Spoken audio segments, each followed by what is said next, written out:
2023 Summit, and my name is Sarika Choi, and we are live here at the Free Space at West Kowloon Cultural District in Hong Kong. And we're going to start our program today with a Power Talk session that spotlights on how can refine luxury through innovation in a Lotus way. And our speaker for this morning is Mr. Yao Ying-Jai, Vice President of Group Lotus. With over 20 years of experience, Mr. Yao is leading Group Lotus into a new era of intelligence and green mobility. But before we meet him on stage, let's take a look of a video that he has prepared for us.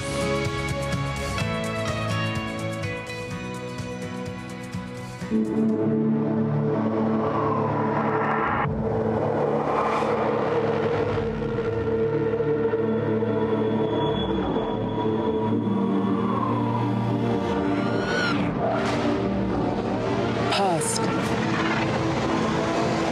present, future. For 75 years, we have relentlessly pushed the boundaries of what is possible.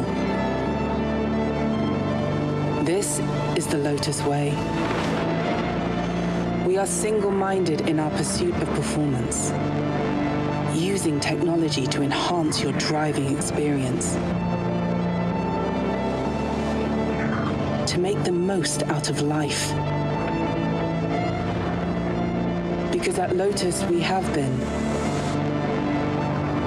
and always will be, for the drivers.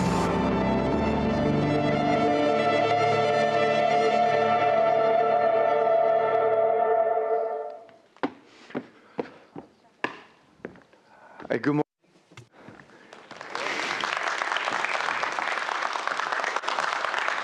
So it's my great honor to be here.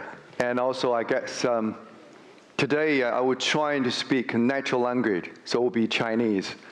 But I saw that some of you didn't get the translator, so if someone can help, it would be appreciated. I mean, normally I think, for speak language, you will lost 60% information.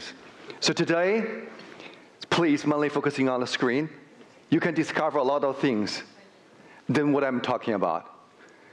And also really appreciate your time. It's quite early morning, not 9 o'clock p.m., right? AM. So I think I try my best to sharing with you what for my last around four years experience, actually 1.5 years. How was, I try my new career with Lotus. And also today I trying to share with you how we're thinking about, the luxury things based on the innovation, based on the different angles, trying to thinking some things new and also trying to redefining some things on behalf of luxury stuffs. Is that kind of starting to speak Chinese or? It's okay? Okay, thank you. 如果你喜欢汽车 For Lotus, if you love cars, and actually Lotus is a well-known brand. Lotus has done a lot to push the boundary or exceed the boundary. And many people said, oh, you cannot do that. But then for Lotus, Lotus has done a lot of innovations. And actually, it is innovation in automobile history.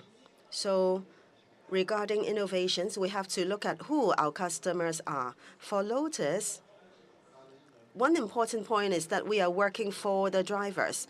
We want to improve driver experience, and we have many different car models. In car history, many of our car models are the first of its kind, including the first Mark I, that is in 1918, and then in 1954, there is Mark 8, Model Mark 8. At that time, there was not strong simulation technology. So our founder will put himself in the car, and then he will take a look at the external appearance. He will see whether aircraft technology can be applied in cars so that things will be reliable. And at the same time, there is also another model. In 1947, we introduced Type 49. Now later, Lotus used different names with the word type and then a number. So for Type 49, to many people, well, people usually ask what Lotus innovated on, apart from technology innovation. Now, Lotus is the first enterprise who uses its own products to do advertising. And then this is a global expansion. This is the start of a global expansion and promotion. That is the first attempt. And then we also launched Type 72 later.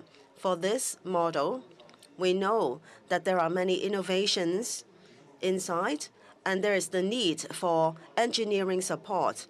For this type, well, this is the first time that we use our heat dissipation technology. Now, I'm sure you are used to seeing the rear wing design. That is by us. During the 70s, our design language and our functionalities already mature. If you look at this car, if you look at its design language, it is closely connected to its functionality. And then in 1978, we introduced Type 79. Now for this type, well, actually, when air flows through the flows through the car, then it has very strong land gravitational power. In 1979, you can imagine that Lotus already used this technology in race cars. So at that time, for aerodynamics, well, we did a lot of exploration. Otherwise, there won't be Formula One race, as you can see today. And then there is also Type 88 for this model. I'm sure many people are not aware of it because this model has not taken part in any race.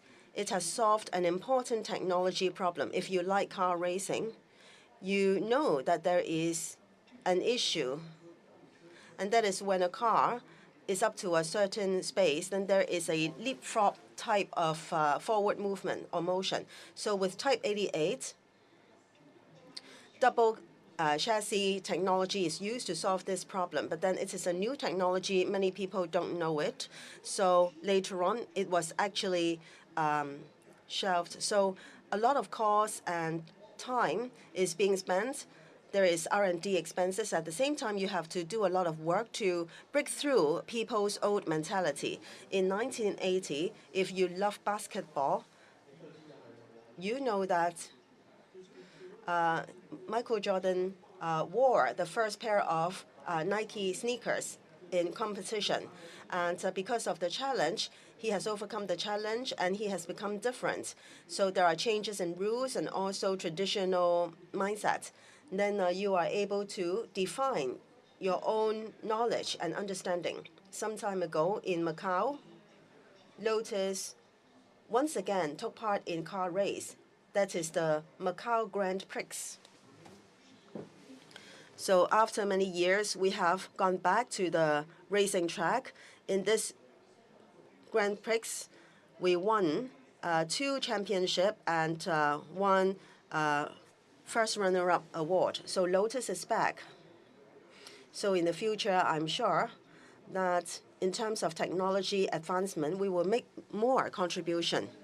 Today, apart from Hasio in the UK, which is our headquarters of car manufacturing, in Wuhan, we are building our global center, our headquarters.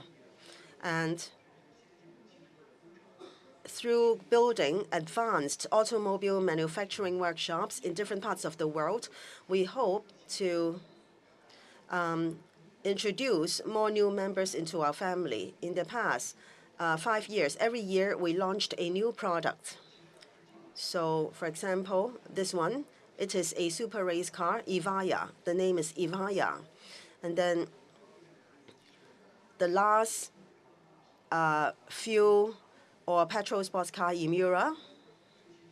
And then the latest full electric car, SUV, Electra. And then recently we launched EMEA. It is also a pure electric sports car.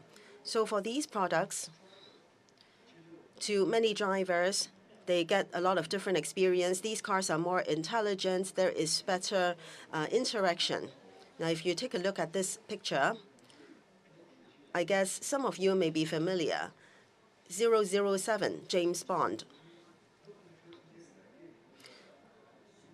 So Lotus cars appeared in films. So the name of the car is History. It can go up the mountain. It can go into the sea. So to me, 007 is not only a remarkable film, it is also a lifestyle in many people's dream. So as person in charge of global lifestyle in Lotus, if you are interested in cars, I'm sure there will be more opportunity for us to interact in the future. Now I'm going to share with you 4 little stories. The first is about 8 cars and 1 pen. The relationship between 8 cars and the weight of 1 pen.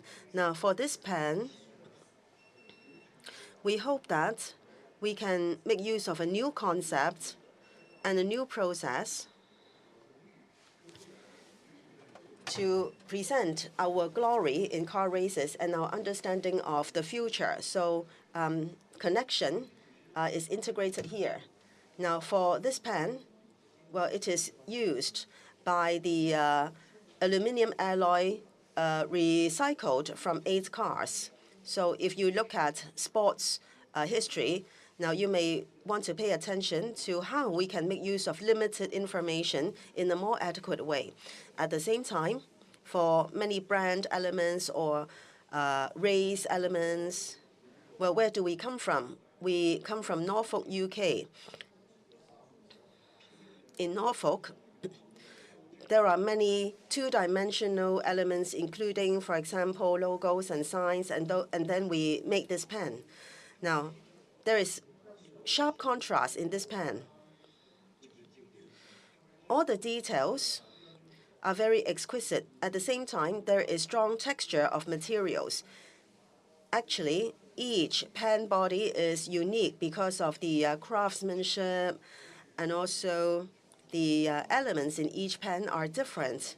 So this is what we call rarity. And this rarity is also functional. Onoto is a very historical brand in the UK. And when I look at this pen, I think I'm excited with the ink absorption technology. So when you just pick up the pen, with one push, ink is filled. That is, ink will fill up the whole pen tube. So behind every detail, sometimes there is always some technological innovation, giving new experience to people. The second story is about taste, whiskey. So it is about sharing and toasting. Now, this photo looks very beautiful. This is an English whiskey refinery or making house. Well, you may think that there is a lot of potential in Scotland in relation to whiskey making, but then, well, our headquarters is in Norfolk, and this building is away from our headquarters by 30 minutes only. So it seems that the same water, the same air nurtures innovative enterprises. Now, their barley is planted or grown by themselves. So it is in line with slow food culture.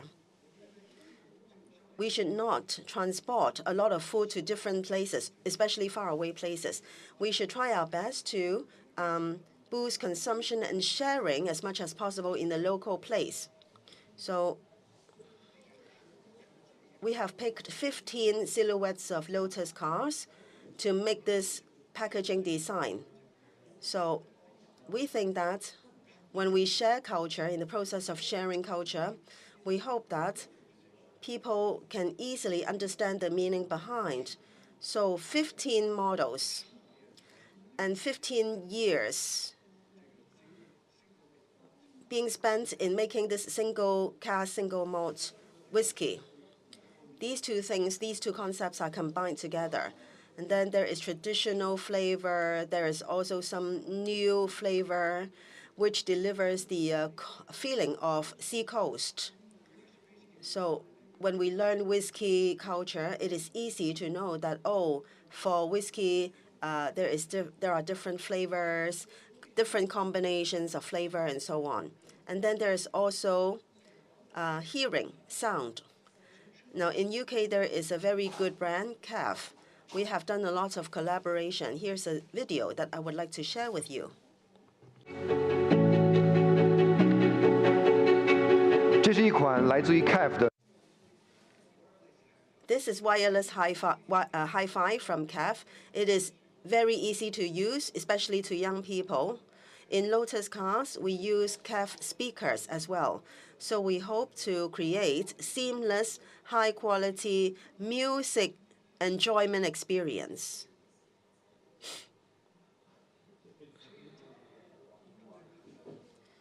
Just now, I talked about touch, taste, and also hearing. Now, I'm sure many people know that Lotus makes cars. In fact, there is 30 years of history with bikes. If you look at Type 108, it was actually introduced in 1992 in Barcelona Olympics, and then it has designed about aerodynamics and also other elements. For example, one-piece monocoque. So in bike history, basically you can see Lotus's innovations. And then Type 110. For Type 110, in 1990, it introduced a 1 hour, 56.35 kilometers history. It was just broken last year for this record. And then we also introduced very competitive bikes to support the British cycling team. Next year, it is the Paris Olympics. Again, bikes developed by Lotus will help the UK team to fight for championship. In this picture, you can see our founder. He is pumping gas into the bike. So actually, we introduced this concept of total mobility 50 years ago. How can we offer more comprehensive mobility experience to users in the future? So 4 plus 2, 4 wheels plus 2 wheels equal infinity, infinite experience. Here's a new attempt, Type 136. It is a professional bike.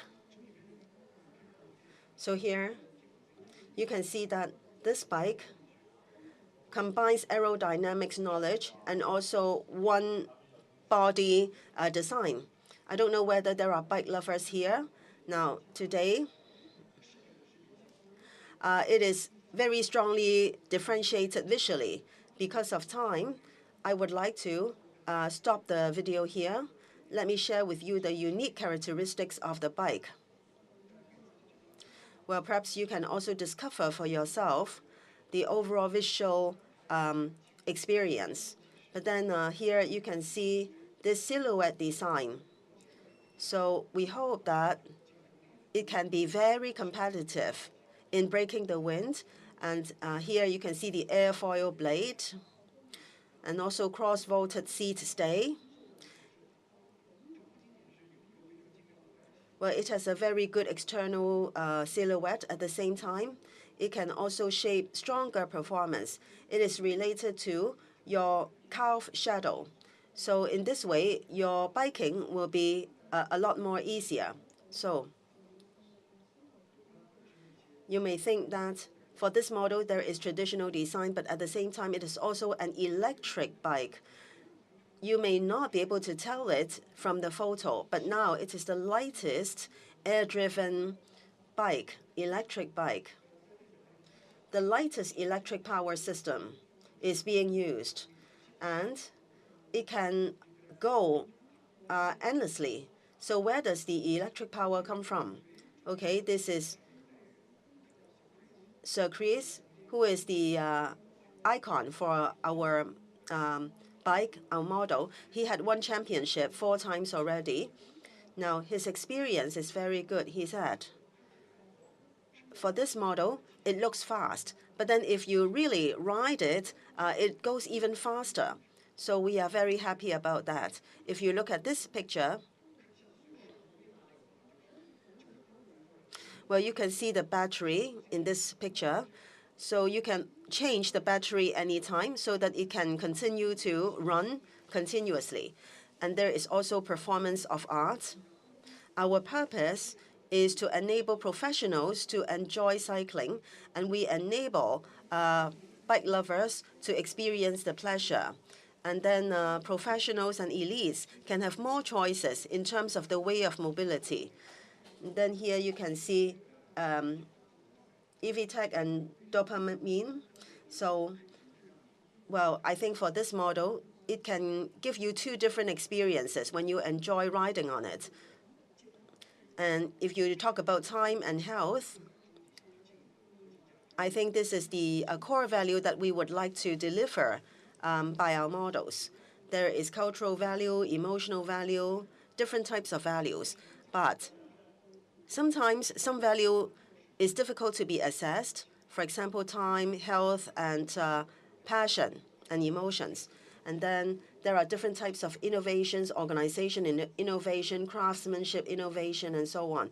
But we like to focus on performance, quality, efficiency. These are consequences from innovations. So then we can have a value innovation platform. On this platform, well, there is crowd mobility. Crowd mobility generated continuous development of high-end products. Today, I would like to talk about digital mobility. So first of all, with digital mobility, it can bring about suppression. So the distance among different connections is shorter and shorter. It can drive meaning of functionality innovation. So it can also combine with the gap in social status. And at the same time, I don't know whether you are interested in future digitalization and future digital mobility. It will change our knowledge of aesthetics a lot in the future. If you are interested, perhaps we can have more discussion later. Digital mobility will make it such that the distance between people and product will either be very long or very short. So it all depends on how you use digital technology. Digitalization and digital mobility generates a big value. When you look at digitalization, you may say that it is a tool, it can take up some tasks, but I think digitalization can give you the capability to be forward-looking. And then digital mobility reduces cost of data. So concerning people's understanding of value, the efficiency will be much enhanced.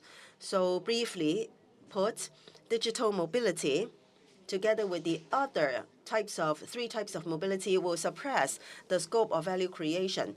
And many factors of production will be well connected, including experience density, resource allocation, efficiency improvement, and so on.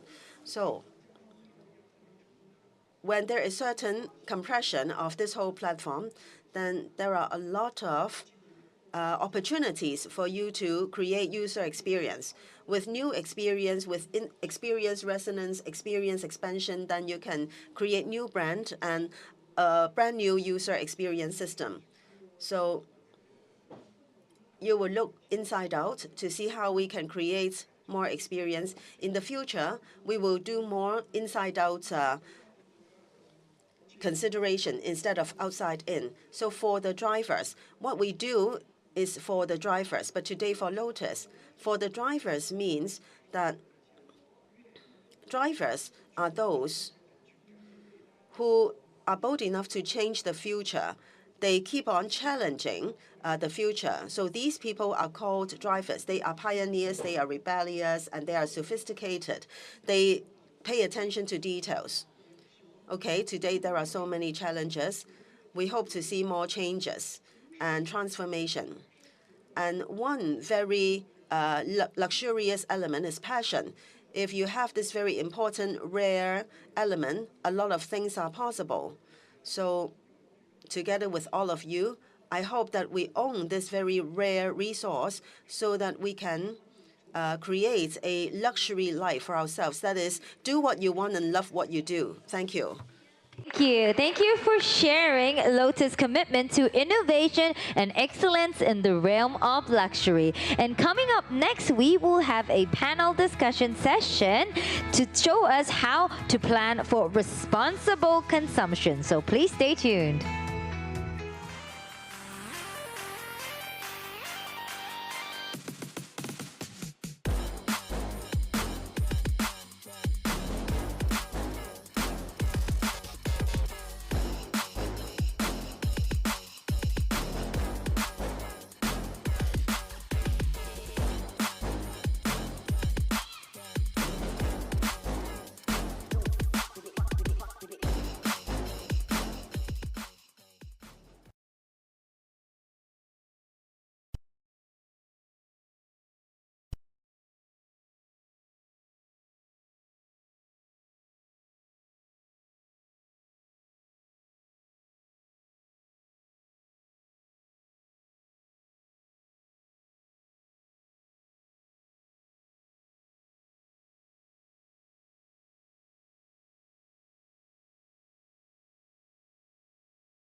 Businesses can become sustainable leaders and join the conversation to shape a sustainable future through responsible consumption. Robert Locker, and Chief Officer of Delta Global, the luxury industry. As a market expert known for his passion and creativity, he leads teams in developing environmentally friendly packaging for iconic brands. Robert travels internationally to share his insights to foster innovation in sustainable luxury packaging. Under his leadership, the group has grown in Asia with over 10 operations. Receiving the Young Industrialist Award of Hong Kong for his contributions, he also gives back to the community, launching face mask businesses.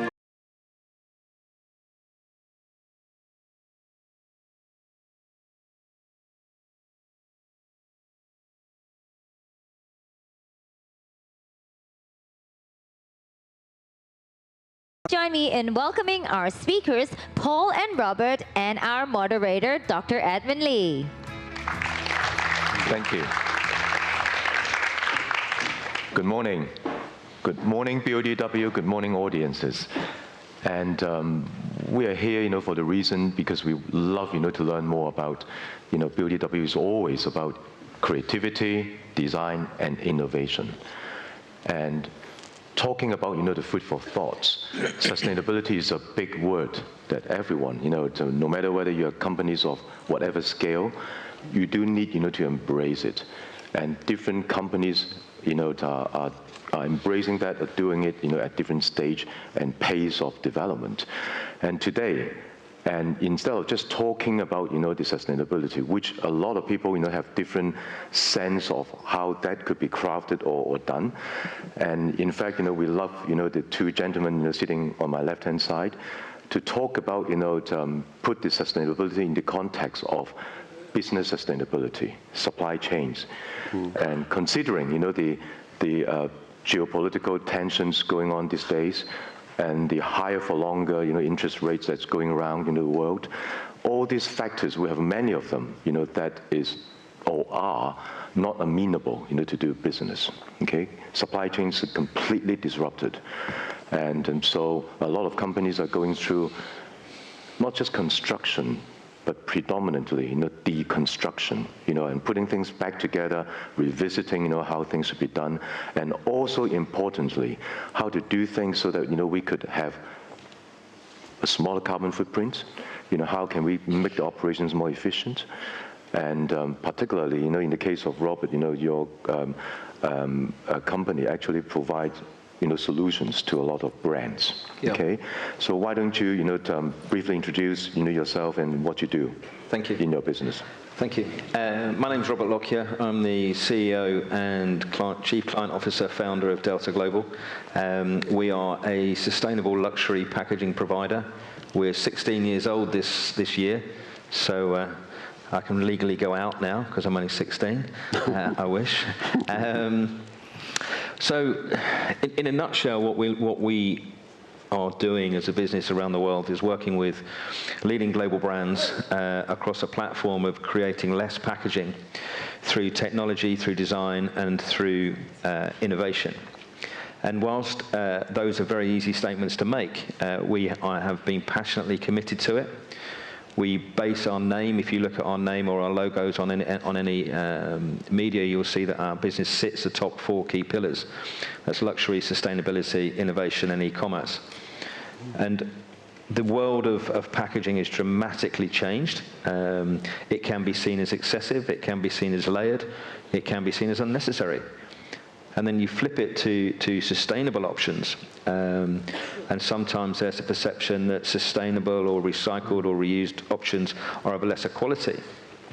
And I think one of the key things that we try to do is to demystify that and debunk those myths and work on the basis of, if you try and elevate in what you're trying to do in smaller steps, A, it's more manageable, B, it's more authentic, and C, it takes the fear out of it.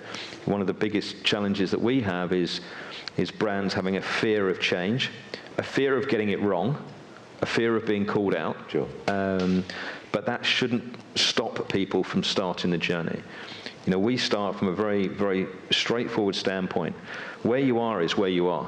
If it's not right, okay, it's okay, but you have to accept it and you have to engage. And then build it out in smaller steps to create still that customer experience, still that surprise and delight. Purchasing is an emotive and emotional experience, but you have to make sure that you start the journey. That's the most important thing. We've just completed a survey. It's been 7 months in working. We had a big event 2 days ago where we launched the results of the survey across Hong Kong, China, Southeast Asia, and Australia. And to say the results were interesting, they weren't interesting, they were staggering.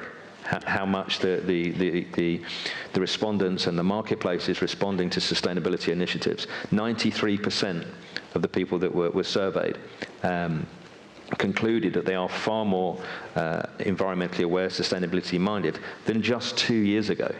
World events, changing weather, water pollution, health, well-being have become so much more relevant, particularly since COVID. And that's why, we actually delayed the launch of the results because we wanted to interrogate them further. We had a quantitative version and a qualitative version. And the overriding theme was, particularly from our market sector, was around the importance of sustainability and sustainability offerings. And knowledge and not being scared. That was the key. Yeah, we can talk a bit more about all the shifts, all the changes, how they actually challenge, brands and company these days.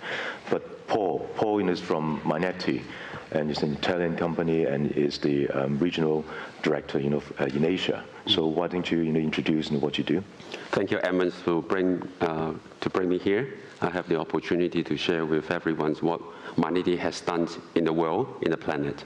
Manetti is a company 60 years plus. Yeah, the founders come from Italy. We are lucky that 30 years ago, the Italian company comes to Hong Kong. We actually, in the first 50 years, we did nothing but just plastic coat hangers. Plastic coat hangers. But actually, we're doing something very close to what Lotus has done in the past many years. Yeah, but just that they are working on the car, we are working on the hangers. Yeah, we are doing similar thing. Basically, we are working on 3R. How to reduce the waste, how to reuse, and how to recycle. I think this is the core of the sustainability. Yeah. Because of the globalization, the company supports the retail and the brand in their sourcing and build a supply chain moving from Europe to the US and to the Asia. My role is to helping the company to serve the customer, to build a supply chain in Asia, initially starting from Hong Kong to mainland China, then Malaysia, Bangladesh, Indonesia. This is all most of the common name of the retailers and brands now do their sourcing. Yeah, pretty much because of the globalization. Sure. Interesting enough, because of the sustainabilities and because of the deglobalization, yeah, things are moving in different directions now. So I'm very happy to share with you our experience. As what Robert says, we are what we are now. Can we do better for the future? So we just need to be better tomorrow than today, and today better than yesterday, then we will be okay. Yeah. That's why I said at the beginning that you talk about construction or deconstruction. I think it's really, the state of play and state of mind. The fact that so many business schools around the world, are revisiting, the importance or the strategic importance of supply chains, highlight, the utter necessary requirements for transformation. Okay. Now coming back a bit, on trends, insights. Okay. I think that's about, the designing for solutions. I think let's talk a bit more about, the consumerism's trends and all the shifts. What are the biggest shifts, that would alert you, as, the chief, in your company, serving your clients, to be alert of? I think that the biggest thing, and as I mentioned on the survey that we've carried out, the awareness, particularly of the Gen Z consumer, is so heightened over the last 2 years. And I think any brand that chooses to ignore that will start to suffer. History is littered with case studies going back many years of brands that don't evolve and don't move with the times. And they keep sort of foraging in the same place. And invariably what happens is that market shifts and moves. But their awareness, almost they don't want to accept the common goal of the world, if you like, and they disappear. They become less relevant, and ultimately they become irrelevant, and it's almost impossible to come back from that position. But it's about embracing and listening and learning and maybe sometimes changing business dynamics, because one of the biggest barriers that we see when we're looking at elevating and changing to a more sustainable scenario is you have different departments within a business. You might have procurement, you might have brand, marketing, supply. They've all got different metrics within their business. And they're either rewarded or incentivized or whatever up into the stakeholders in terms of how that's measured. But that sometimes creates a barrier. Because if the procurement team are seen to be spending more money, then they're not doing their job in one view. If you can align those things, that's your first point. The second point I would make is that the common misconception that sustainability costs more and sustainability is a lesser of a quality. Ultimately, if you look at it in a polarizing way, sustainable alternatives will cost more. However, you need to work closely on what you're actually using. Look at range optimization, look at your sizes, look at everything that you're currently doing, because ultimately what you can do by looking at what you're doing and using programs, we have a program called Delta Global Intelligence that analyzes, forecasts, has a bit of AI running through it as well. Actually looking at what you're using. Do you need to ship this quantity in this size and in this production to this location? Do you use data to make decisions? And Delta Global Intelligence creates data and analyzes data. And data-driven decisions are always better decisions. And very often what you find is in the medium term, your costs will start to at least level and come down. We again, some more data. We did a sustainability report across our business, across scope 1, 2, and 3, which is very unusual for a business of our size. But we wanted to be the first of our size to do that, so we've ticked that one. So the reason we've done that is so that if we're trying to promote sustainability, we're trying to promote sustainable packaging, if we're not doing it ourselves, it's not authentic. Yeah. So invariably what we're doing, we're recording all this data, and another stat that came out was, if I go back to 2019, FSC accredited paper, which is obviously the benchmark for sustainable and proper sourcing, 19% of our product was FSC-based paper, 2019. We've just finished our financial year 2023, it's only 4 years, and that's gone up to just over 70%. Wow. Now there's a reason for that, because back in 2019, you'd probably look to between an 18 and 20% uplift in price. But with all these things, as you gain momentum, as you get economies of scale, you start to see the sustainable options come down in price. But it's only by adoption. The early adopters have helped drive that. And now you've got sustainable options in terms of paper is virtually the same price, because everybody expects it. Everybody wants the same thing. So you can't turn your nose around and say, we're not doing it, because all the barriers are starting to fall. And ultimately, we have no choice. Sure. We can't keep doing what we're doing. It's as simple as that. And, we've seen changes in weather. We've seen changes in so many things over the last 3 or 4 years particularly. If we don't heed the warnings now, let's just stop. Yeah, you mentioned a bit, about, the organizational structure, of course, vertical silos. Yeah. Now, there are two kind of broad mindsets. You can take sustainability as a function, okay? So when the economy is good, okay, you embrace them, you do a lot more things. But when the economy, like now, is really tough, and, then you probably need to squeeze tight, on a lot of things. Do you take out, all these, ESG features sometimes, does, to bring, the cost in. But whether you can embrace that and then innovate, with that at the core, that tells, how ready you are, in facing the challenges. And when we talk with companies, so many of them, they are still suffering, because within the company, the level of understanding of ESG is very different, and you need internal alignment. But at the same time, how you actually get colleagues to appreciate the utter importance, because the customers are demanding them. Yeah, innovation is key. Innovation and education is key. And another key stat that came out from our survey is 60% of consumers, in fact, just over 60% of consumers are crying out for information so that they can make decisions. If you use, utilize your accreditations, put it in your media, put it in your marketing. It doesn't have to be overly complicated, and I think that's another big barrier. Is people see the word sustainability and they think, wow, this is a big minefield. I need a lot of information. But there's a lot of key small steps, again, you can make. Baby steps. Baby steps that are easily identifiable, what is sustainable and what isn't, for the consumer to make that decision. Sure. And as I say, over 60% of consumers that we surveyed are crying out for that educational piece that is really super important. And once the consumers are understanding greater understanding, the suppliers, the brands, everybody, it filters down. It's a cascade up and down effect. Yeah. So Paul, it's, with all these changes in the background, you mentioned about you start off with plastic hangers, okay, and the journey of transformations. How within your company, you're preparing, for, this net zero journey?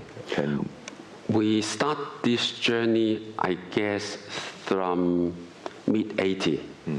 Our customer in the UK, Marks and Spencer, is serious about this. They not only need this in the UK, but they also want it to be implemented in their supply chain. So we already have been in this so-called sustainability terms for over 40 years. So we even set up some recycling plant, try to change the product design.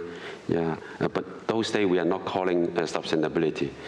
Yeah, the whole thing is customer expect value for money. Sure. And so the first motivation is how to reduce the cost, so the customer will be able to enjoy better product with lower cost. From a very narrow definition, I think this is good. You reduce the cost, you reduce the waste. This is very important. A lot of people now looking at sustainability, they even don't realize the basic concept is reduce the waste, which is very, very important. Yeah. Also, how to reduce the waste. The second term is how to reduce anything in the world going into landfill. Sure. Which is very, very important. Yeah. If you produce a product very nice, but wasting a lot of natural resources and material and eventually going to the waste is fundamentally against the sustainability. Yeah.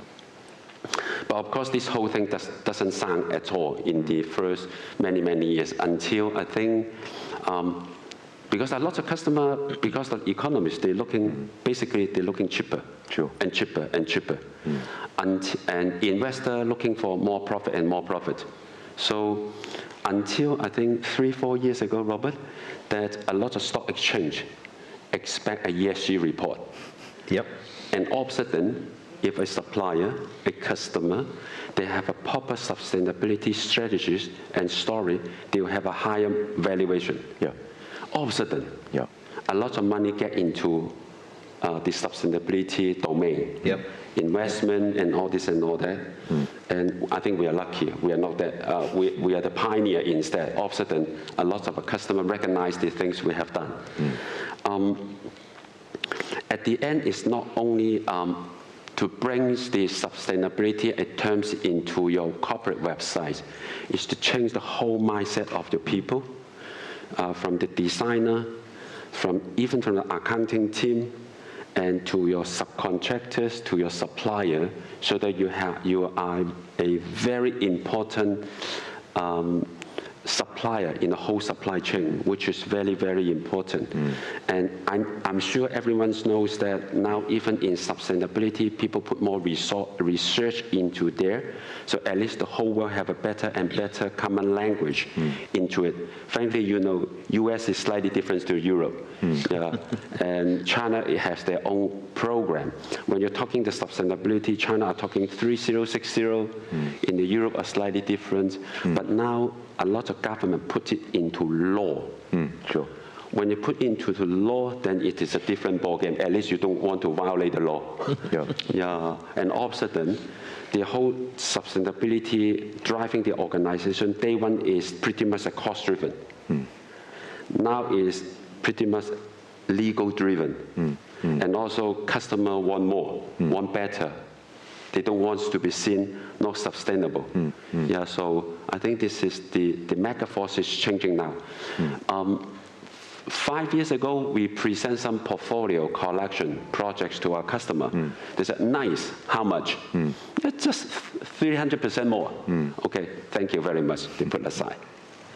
These days, because of the economies you're talking about, we're able to offer something 30% more expensive. They said, nice.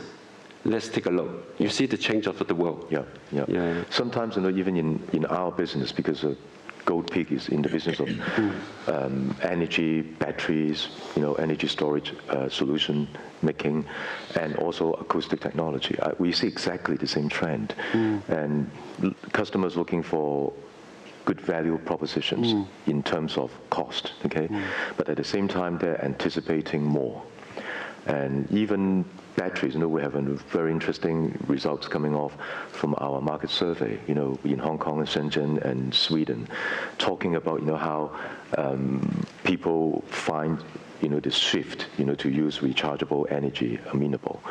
A lot of people feel that, you know, it's needed, it's necessary, but actually get them, you know, to absorb that, as a develop a habit, to use it. Habit, is something that we need to work on. But deep down, I think every company is going to go through scope 1, 2, and 3. These developments, and I'm sure in the audience, or many brands, many companies are going through that as well. It's not just only about big brands or listed company, because by law, by policies, we have to be more at the front, to comply, with the requirements. In Hong Kong, I think we have 2025, which the listed company must comply, to Hong Kong Stock Exchange, fulfilling the climate modules, TCFD modules. But then all these ISSB sustainability reporting requirements are coming in play, so the companies need to embrace them. Okay. Now, but coming back down to a bit of you talk about the interventions. Let's be a bit more specific. We know that we need to do that. Okay, to shift. The customers are anticipating them, and they even want us. They don't want to pay extra. They want us to already produce maybe more affordable products already with the good ESG features. But how do you balance, all this and still able to launch out solutions, to your customers? Sometimes I would actually challenge whether people are or are not prepared to pay more. I mean, we're very fortunate. We work in the premium luxury sector, and again, statistics do show that if there's a comparable difference, a big difference in cost, obviously it doesn't work. But if there's a small element of cost, we saw up to 21% more in cost for the actual end product that consumers were willing to pay. Now, obviously, it's a survey, and it's in the luxury sector. But I think the increase. So they are willing to pay extra, correct? Because the product are more sustainable. Yeah, yeah, and that was across all markets, mainly led by China, followed by Australia, in fact, to the point. So we moved down to there as well. So I think that can't be a barrier. Cost can't be a barrier. And I'm not being naive at all. But what the point I'm making is that you have to engage and embrace it and work together. Use data, use innovation to drive value. Ultimately, as more and more brands move towards sustainability, the cost difference will lower. Always does. We could look at any example in life. Any technology, any product. If you take the screens that we see down here, I can remember seeing the first plasma TV screens in Harrods in London, and they were many thousands of pounds. But there was a desire for them, so people started buying them. As that desire and that momentum gained, then the cost comes down. You can now buy a plasma TV, well, not even called plasma TVs anymore, are they? So, that's innovation. That's an epitome of innovation. And we've really tried to embrace that. Our business has gone through a real transition in the last 5 years. We have 19% of our headcount as a business are now in compliance.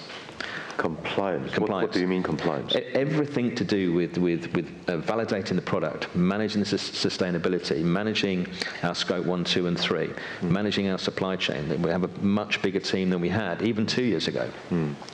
And then 22% of our headcount are in innovation, design and innovation. Wow. So 41% of our headcount are in areas that you wouldn't consider a packaging company to have. And that's how we have evolved. And these are the sort of mindsets that we use when we talk to brands. And I have to say that every meeting we go to now, 2 years ago, sustainability was on the agenda, the points of the agenda. Every meeting we go to now, 2 years later, which almost backs up the data that we saw as well, sustainability is the agenda. And we talk about simple things. Sustainability isn't a destination. We're not just going to get there and say, right, we've done it. It's a moving journey all the time. It never stops. And, we have a lot of long-term relationships with our clients, and we look at who we've worked with over a long period of time and seen how that has evolved and where they were and where they are. And we've got great examples of businesses that were using non-compliant packaging and laminated product that couldn't be recycled and polypropylene and all the rest of it. And we've got this sort of journey, this library journey of where they are now. And even to the point where we took a corporate decision 3 years ago, in coordination with the board, and we said we are not going to supply any more plastic business, any new plastic business at all. And our plastic derived revenue or volume in our business is now less than 2%. Our income from plastic-based product is less than half of 1%, which is a 50% reduction in 1 year. And that works for us because that's the sort of business that we're in. And we do still get lots of potential opportunities with large volume plastic mailing bags or whatever it might be, and we turn them down. So it was a difficult decision for us to make, but if we put sustainability as a core principle in our name, then we're not being authentic. If we don't do a sustainability report that is globally recognized and offer that same service to our clients, we're not being authentic. Yeah, I think that the act, to counter greenwashing is evidence. Oh, exactly. Evidence, comes from, it could be third-party accreditation, the solid data, and that requires a lot of, data-driven matrix. Yeah. That's why. But not many companies certainly will have, your mindset, the way that you see your future. The greener, the future is already part of your business, right? So I guess that's the absolute core, of the shift that requires, these days within organizations. Yeah, it's the absolute principle that we drive our business by. Yeah.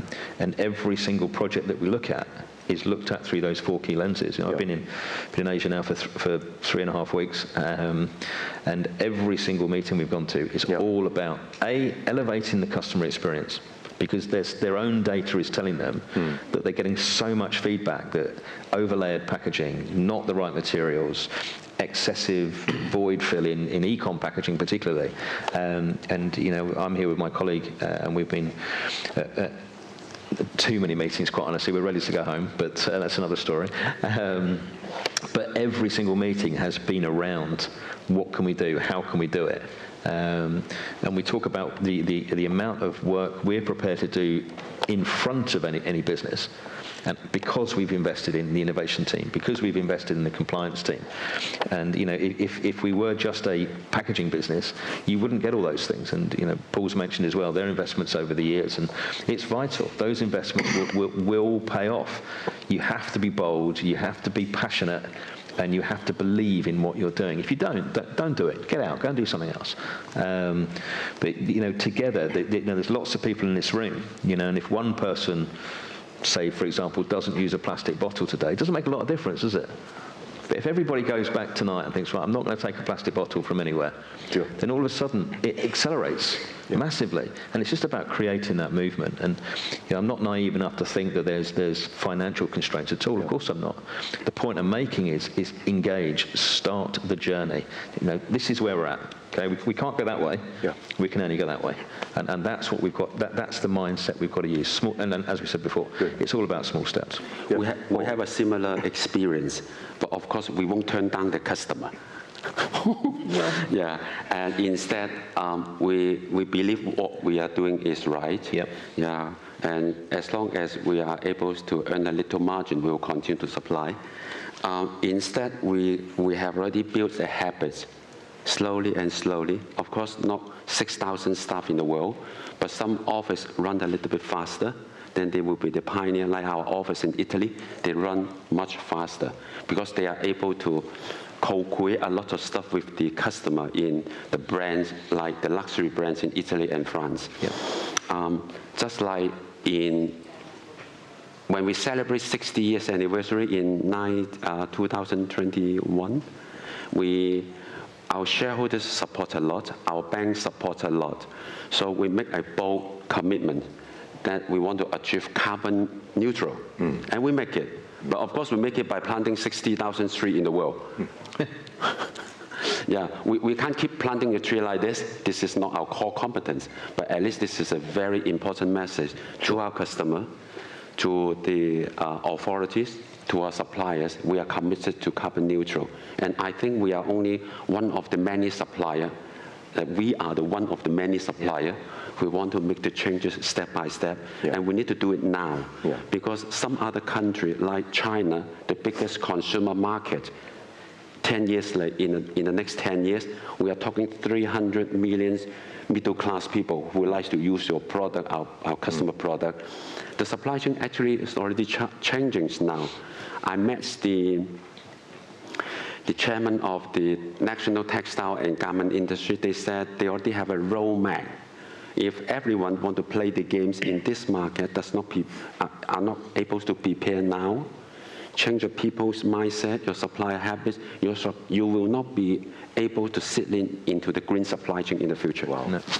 No, so I guess the session is running, to the close, and just for a moment, take or recap, the title of our talk. Sustainability. We talk a lot about, creating more with less. Okay, but we chose, the title today, which is creating less for more. Okay, now to us, that's a very sophisticated, elevated pitch, to all of you, to all the brands. Okay, do things strategically, about what we do, because the customers, the trends, the policies, are coming your way. You like it or not, embrace it. Okay, within the organization, even just within my organizations or yours, and alignment, internal alignment is absolutely crucial. Okay, and the tough part is that geographical differences in terms of compliance requirements. So for manufacturers or brands, if your product are selling globally, then you do need, to understand and keep tab, of all the changes in regulations and whatsoever. And Robert highlights, the importance of even baby steps. Do it, experiment them. Encourage colleagues, to incentivize them, to take action, even small steps, to get on. Internally aligned, that's about, the organizational developments. Understanding that the net zero journey, we do need a transition, and the transition will require a neutralization. So when you purchase carbon credits, to neutralize, your acting, your job, that is good, but not good enough. You must, have, the reduction strategies, coming along the line. Completely, yeah. So that you can back up, your storytelling, that we're not just greenwashing, on the surface, okay? And so that, you can develop, the business in a more sustainable way.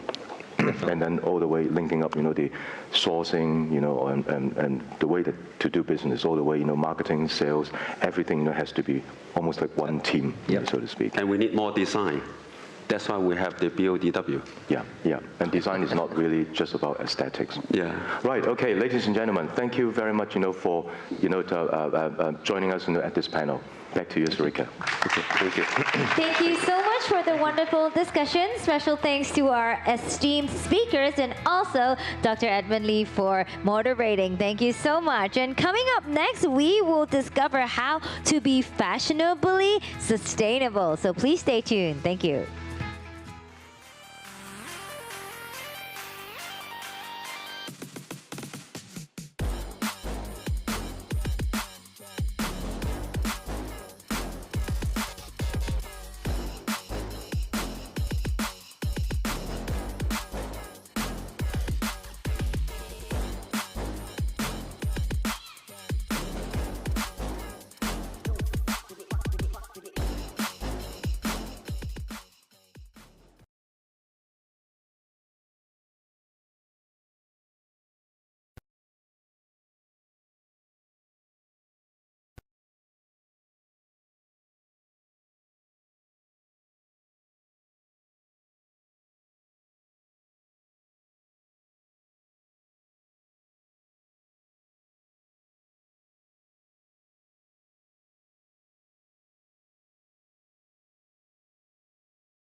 How can the sportswear industry strike a balance between performance, style, and sustainability?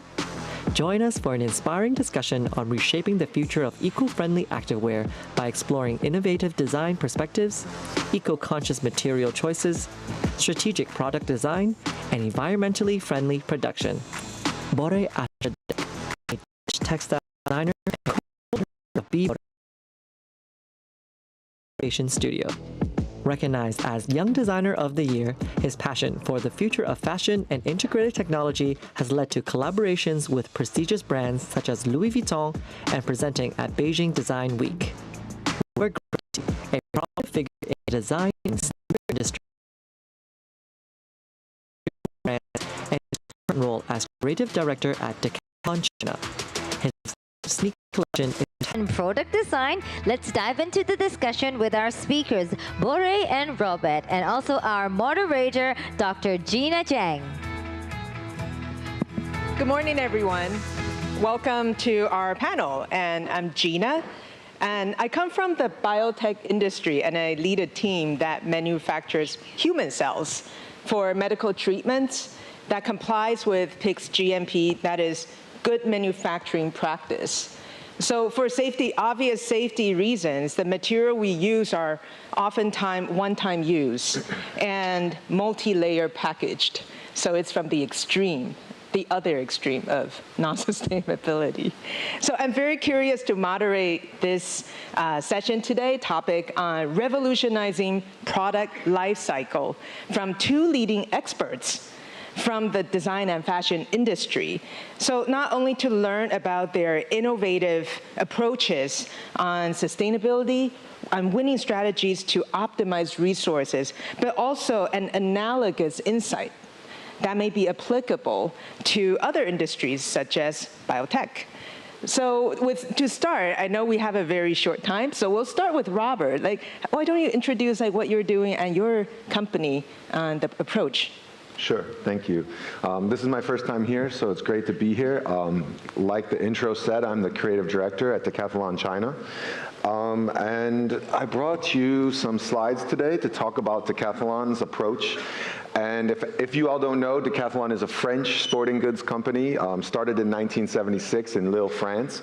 We have a lot of stores in Hong Kong that you can check out our products. And this is a short, general presentation on how Decathlon is changing their business models to decarbonize and be more sustainable. Next. There we go. So it's the taking the less part that counts. And our goal for 2026 is to reduce CO2 in all of our business by 20%. Less than 2021. And we're looking at the whole business model in this way on the right, and you can see that the whole process starts in the manufacturing, through the transportation to retail, the use, and then the end of life. And we're looking at two new ways of reducing our impact by secondhand and second life, and also repair. So you'll see when next time you go to a Decathlon store, we'll have new options for you. Maybe it's a buyback bike or a rental program. There's many new things coming out from our brand. In general, these are kind of general terms, you can see that 82% or most of the CO2 is produced from the product itself. So when the product is manufactured, when the raw material is extracted, that's where all the CO2 is mainly coming from. And then there's some from the product end life cycle and the constructions and operations. The product use is very minimal, and also the travel of the consumer to get the product is a little substantial, and at the very end, the product transportation is a little bit. So you can see all these different CO2 percentages generalized for a product. And that's where design comes in, because we can be in charge of how we design it, how we source some of the materials that we choose, and that can affect the big chunk of the CO2 emissions on the products. So here is a couple general terms or general guidelines that we work with from Decathlon to move towards a sustainable business model by reinventing access to sport. So from design side, we really focus on the durability over time. I'm quite new to Decathlon, only 2 years, but I can tell you the products we make, they are thoroughly, maybe even overly thoroughly tested and checked for all the durability and strength. So the products we have are very, very strong, and they're going to last a long time, which then increases the sustainability of products. The materials and dyes, we're always looking for new eco-friendly dyes and materials. And I can tell you from the design side, from our design room in China, we've redesigned the room with a focus on sustainable materials so the designers can quickly and easily use the materials that are already labeled sustainable. Packaging and transport. Packaging in Decathlon is not a big thing. We're a very minimalist company focusing on the sport and activity. A lot of our sport items don't have packaging or very minimal packaging. So sorry, Robert and Paul, the last presenters. We're a very small amount of packaging company, which is also very good for the environment. And we're looking into how to repair and recycle a lot of our products now. And lastly, rental and secondhand, I think, is the most exciting and the quickest to start using. We all have buyback bikes, so especially for kids' bikes, you can go into our store and buy a used bike and return your other kid's bike. So you never have to buy a brand new bike for a kid that'll only use it for a few years.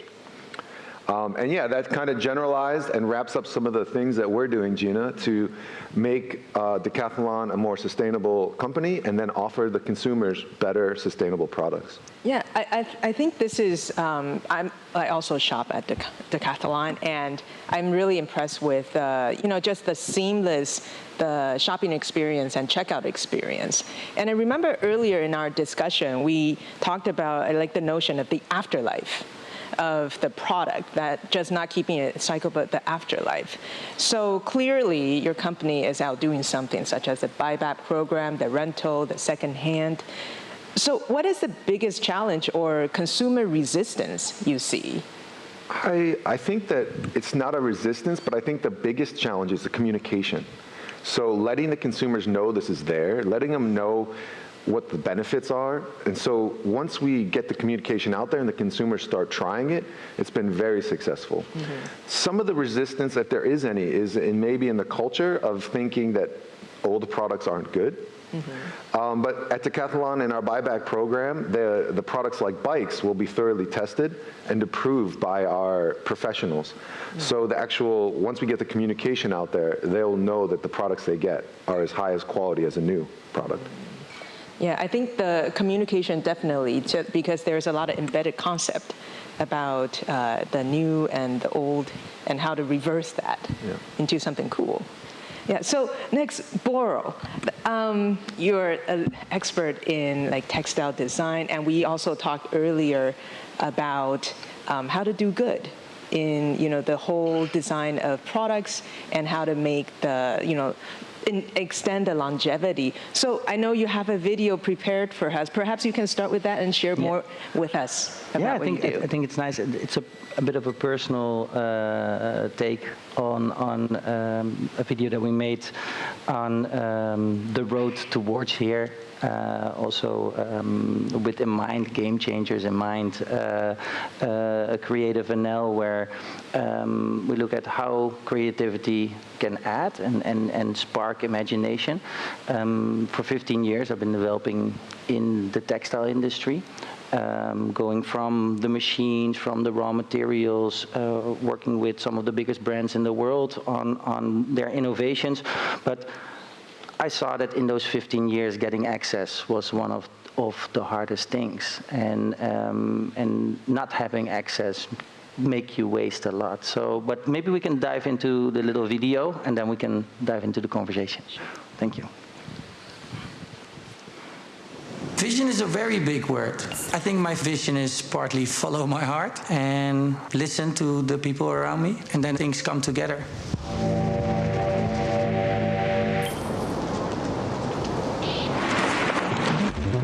Hi, I'm Borre. I'm a designer from Amsterdam, and I love textile. Hello, Bora. Tell me about your vision. I don't know if there's a vision. It seems also logic. It seems so logic that we have to do things different. Bora is a textile company where we create responsible and transparent textiles, make them accessible for the world, and give everybody the opportunity to create their own. What is it that makes textiles so special? The moment you're born, you're wrapped in textile, and you're engaged with it for the rest of your life. What's wrong with the textile industry? Well, one thing for sure is there is way too much. We produce so much more than needed. So, what would be the dream? My personal dreams are to change the world for the better, to make sure that everybody has access to good textile. I think the short-term dream for Bora is to create a healthy and responsible company as a showcase that we can do it. Why is Dutch creativity expanding so fast? Well, the Netherlands is one of the most fertile grounds for young creatives. We have a density of creative that's very high. There's definitely one thing amazing that we get of being Dutch. As we are not immediately on a global stage, we get the time to develop amazing ideas into amazing systems or products. Coming from a small place, you have to think large. Is going abroad important? I think you cannot really evolve or push the boundaries if you don't understand what is happening globally. So I think very important. For my recent trips abroad, I got an analog camera from the director of this film to shoot my own images. Okay, but was the director lazy? No, the director was not lazy. He was, I think, interested in my own visions. I had a lot of trips. I went to Vancouver, I went to LA, I went to Paris, I went to Milan. I shot everybody I met. I shot their work.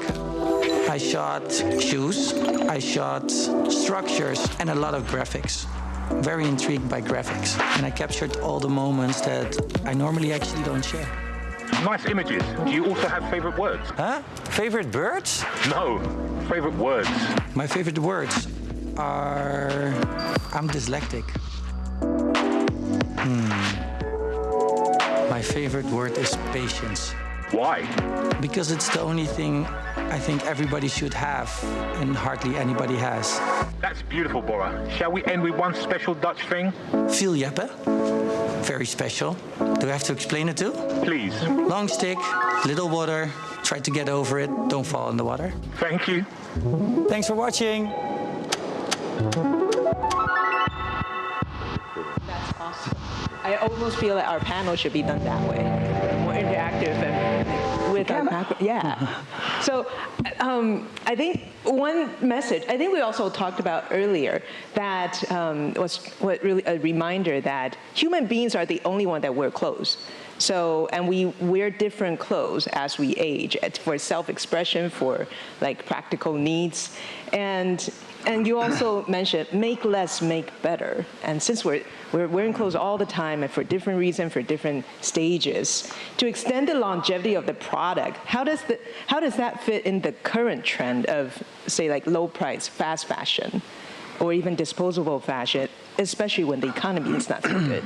Well, it's weird to actually, if you look back for only 100 years, probably textile was one of the most valuable things we all had as human beings. If you look at, we just traveled in Japan, the kimono was something that you gave from generation to generation. In the Netherlands, when people get married, they got, like, the wedding gift was their linen sheets that were worth more, that box of linen, than a house. So it's very strange, actually, to see that we lost the contact by understanding the value of the raw materials, the understanding of the making, and also the value of using it. And a lot of times everybody talks, well, we have to do better and then less. And I think we came to a point that we actually, like, yes, we have to do better, but we have to start with, we all have to do less. Because if from today we would all do less, And the panel before was actually very interesting, where it was about how can we analyze the supply chain and see all the steps where we overproduce and make that more efficient. And I think there's more efficient means less raw material, less use, more sell-through, so that we throw less away, all those parts. And so in the last couple of months, and I had a career in textiles for 15 years, but the one word that is sort of coming back all the time is, okay, well, let's do it, but even in conversations with clients is, what was your sell-through? Let's go to the point what you really can sell. Let's start to do less. Yeah. So, well, I don't know, that kind of contradict with business, right? Business always want to sell more. So when you're promoting to buy less, what's your approach? Well, I think business wants to make money. That not has to do with just selling more or producing more. I think that's the efficiency of making money, but also the question, where do you make money? And at this point, it is all the spreadsheets and the moment of sale in the end. And the moment of sale generates the money, and then it has to also cover all the mistakes in advance. But what if we go to paperware and rethink the moment that we earn money? And there's multiple examples, thinking like in music, it's service models. So I think it is not just as easy as like, oh, the spreadsheets have to tell that we make money, but it's like, okay, but where can we save money? And how can we make that more efficient? And how can we change that mindset? So it's the whole business model shift, the mindset shift. Well, I believe so. I think it's easy to say well, all the consumers want more and they want it cheaper, so that's so that's where we need to push sustainability towards. So sustainable needs to be cheaper and needs to be more accessible. Where I think is but how do we inspire to make better and less more desirable? And you've seen that marketing companies have advertised new and fast turnover. What happens if billions are invested in longevity, use, remake, and exactly what we were talking about in the beginning, to think about the second-hand models, about the second, third, fourth hand and the usage. And if you put energy in, does it become more valuable? And there's multiple great examples in different cultures where you remake or you add a patch or you add a gold stroke when you break your plate. Yeah, and what about, Robert, what do you think, in terms of, from your company, you have many examples, so perhaps you can share with an example. Sure. Yeah. Decathlon is a little bit different from other clothing or sporting companies. We really focus on the usage and getting as many people to try sports as possible. So when we design a product, we really focus on the usage and the activity. And then we make, for example, the best waterproof jacket we can make. Now, when it's next season, we don't remake it just to remake it and sell it. Which you can see sometimes happening in other places. We really focus on when do we have the time or the new technology, the new material, and then we'll remake that jacket and offer it to the consumers to give them a better jacket. But we're not a company that just remakes and remakes. We really focus on the usage and only rebuild and make new things when it's completely necessary to benefit the sports of the consumers. So, we're really focused in that. We're not trying to just make newness all the time. And another part of it I mentioned earlier was the rental. So we want more and more people to try different sports, and we necessarily don't want you to buy a whole product set and then you don't like it and then it goes in the garbage. So we are trying to develop new ways of customers to come in and rent our products, fall in love with the sport, buy the stuff if you want, or give it back, try a different sport, and just keep this cycle that kind of what Bor was saying about other cultures would pass things down. Well, we feel like we can do that now, but it's more about sharing across the community with different sport products. Right. I think what both of you touched upon is because there are so many stakeholders involved as well. So from your perspective, who should be the key player in driving this like experience design, like the sustainability effort, or who should be the starting seed player? Or maybe Boer, start. That's always easy. I like to point to somebody. Yeah. Well, it is it's not a game that we're going to win by one or the other. I think on the one hand, you see that sort of talking about responsibility, talking about sustainability, it all starts about first transparency. What are we actually doing? Which steps in the supply chain, because it's not one step. It starts all the way from the raw materials all the way to the end product and the reuse and the recycle of it. So which of the steps are good, but only about through transparency, we can really get insights of how everybody is going through these cycles. So that means actually that everybody needs to be honest about it, and there legislation comes in. So it comes into the same as we had in the food industry. What is in your product? Only then, if we have everything on the product listing, it can be shipped across borders. So I think that's the first type legislation where of course governments come in, and then you have a big responsibility for the companies that make product. Well, first of all, they have to be transparent so that legislation can be built upon it. And then the moment that they're building product, they have to do it to the best ability that they can do it. And there is the storytelling towards the end consumer. And there is a big responsibility in the end for the end consumer too. But they need to be educated. You cannot expect without any understanding that people shift or do what is best for the planet, because it's too hard to understand. So bit by bit, everybody needs to be helped and steered, and there is marketing to help that. There is legislation to set boundaries, and there is brands to give access to the best products. So I think it's a combination of all aspects to be open and transparent about them, because the one thing that where you cannot hide behind is transparency. So I think transparency, especially now, it's so critical, not just in your industry, but also in my industry as well. This understanding of every step of the way, the supply chain, the logistic, how users and makers play a part in this. What about you? Like, who are the key players or seed players you see? I disagree with him.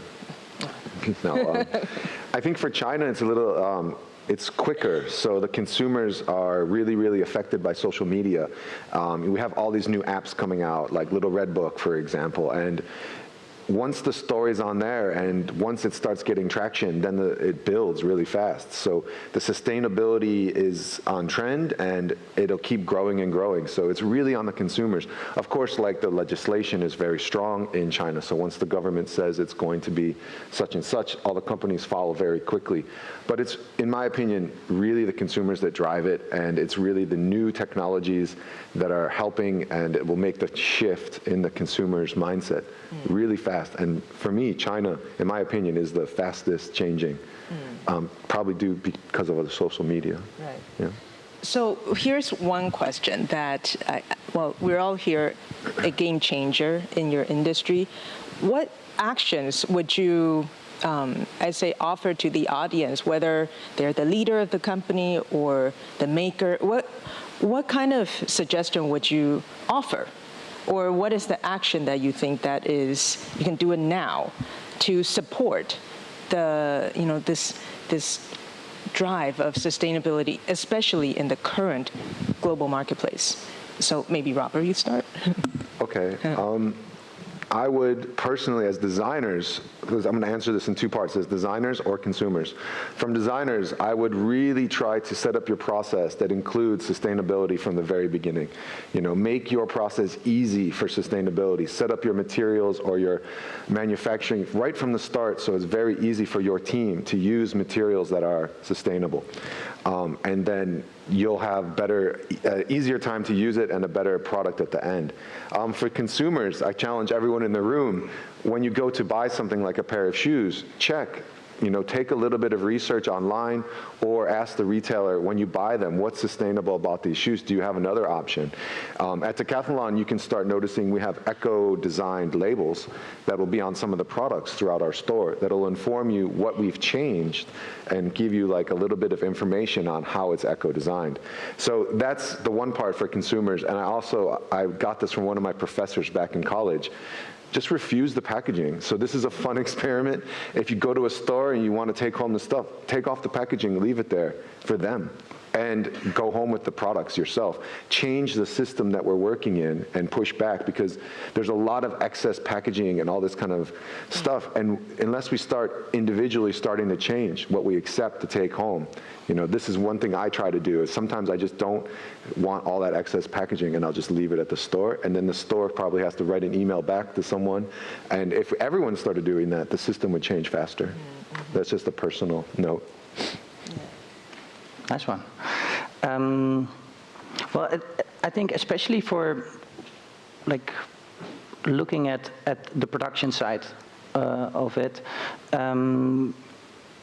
and coming from a textile and products on and around the body, I think it's very interesting to see that it's such a shattered industry, and especially in Asia, it's the production of the world. Like massive amounts, all the brands come here. It's a great example, a lot of innovation, but a lot of the innovation is also held within. So it's so hard to get access throughout the supply chain for young creators, but also for brands, where you see that almost everybody is reinventing the wheel if you're talking about sustainability. So, and about accessibility and the creation process. So I think there should be a massive mindset change about how do we open source. The whole world in digitization changed when all digitization of systems and building systems was built upon each other. It was built upon open source thinking. It was built upon, I have something good, everybody should have access. And I think that is a big part of the way forward towards the production systems. So I would really want to challenge the industry, the machine manufacturers and the factories. So how can we be more open? How can we work together? How can we open source what we are doing? And yes, it sounds very dangerous and like, oh no, I'm giving away my IP. But it's exactly what happened in the digitization and in the 80s and the 90s in a computer era, where we now cannot even think back how simple and how stupid almost, like if you look back at it, like we're not gonna write or build a program the same way as we did in the 90s, because that is all changed. That is how we need to change production. That is how we need to make everything more efficient. That is how we need to squeeze out all the excess waste and make sure that the money paid for a product ends up at the real places that it should be, at the resources, at the hands that really make it. And so, well, there needs to be system change. And not, okay, this is ours, we're going to keep it as it is. I think with like the policy changing and the government direction, I think that also helps prompt the actions. For sure it will help to push and open up the conversation, because if you have to be fully transparent, everybody can see where you're making the mistakes. And then suddenly it is an open discussion. So that will 100% happen. But I think also we have to like acknowledge pioneers, acknowledge the ones that are taking the risk. And if you're settled and you have your business, substitute, help them to change the industry. And with helping, I don't mean like buy them and like keep the IP on the shelf. Yeah. No, I be like, we're doing this for the next generation. We're not doing it just to get richer if you're already rich enough. Right. It is about balance, and it is hard because like if we're just gonna keep on doing what we're doing, we're gonna get the same shit. Right. And so there, really system change needs to happen. I totally agree, and that's what I'm working on very much as well, being transparent and communication with all the stakeholders and users. So with the time, I have one last question. This one might be a little bit tough to wrap up. So as mentioned in the beginning, the biotech industry, especially the medical tech industry, is like pretty much on the other end of spectrum in terms of one-time use, sustainability. So from your point, what advice would you give people like us that where do we start to, initiate a change? Yeah. Well, like I think in the end, form follows the function.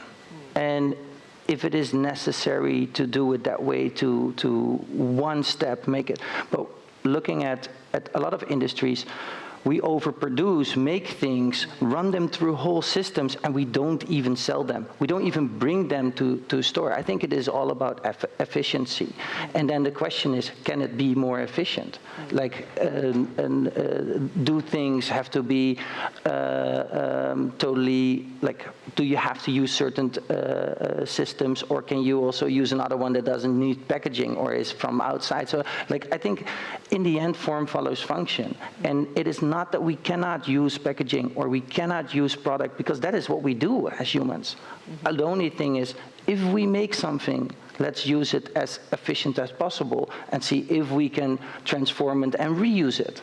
So like, I truly believe that there is like we did a project for the hospitals in Amsterdam, and they were all using throwaway garments. So it was all looking at like how many throwaway garments do you do, but in what moment do you use those, or what moment do you use the ones that are washable? And I think it was a very intriguing conversation because it was about like healthy of human beings, and a lot of times that goes first. And but the question can be asked, like, what do we use and how do we recycle it, and how can we reuse or reuse the material? So I think and it's all specific, of course, per product. Right, and I think that requires design as well, to how to make things more efficient, like while having safety first. Robert? I'm really stuck on that one, how to improve. You can't reuse it really, or rent it, but maybe it's more about looking into your own industry to bioengineer some of the packaging, or biodegradable, or look in the material. So maybe it's just removing some of the plastic layers that you have and going back to metal and glass and those things the way it used to be, bringing it back, because they didn't have all this disposable stuff, but they still needed to do all those medical things 10, 20, 30 years ago. So that would be my advice, is try to reinvent the materials or go back in time a little bit and use those reusable materials. Yeah, I think really appreciate this, like more cross-pollination, cross-collaboration with this material scientists, with designers, and with industry stakeholders. So with that, thank you very much, Bor and Robert, for this very insightful session. And communication, transparency, I think this is all the take-home message that we can all use. So thank you very much for being with us. So thank you. Let's go for the next one. Thank you so much, Dr. Zhang, for moderating, and thank you, Bori and Robert, for our discussion today. Thank you so much. Thank you. So, ladies and gentlemen, coming up, we will have a session for meeting the speakers at Room NL, which is right upstairs. Please feel free to go there, mingle around, do some networking, grab a cup of coffee, and engage in some interesting conversation with our speakers. And we will be back shortly for our next session. Thank you.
Welcome back to BODW 2023 Summit. Our following program will be our next keynote on hybrid retail, converging commerce, community, and culture by co-founder of Seaburit, Mr. Simon Mitchell.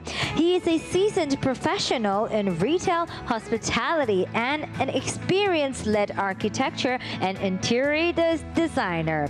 And he also has been actively collaborating with renowned brands such as LVMH and Ferrari. So let's welcome Simon.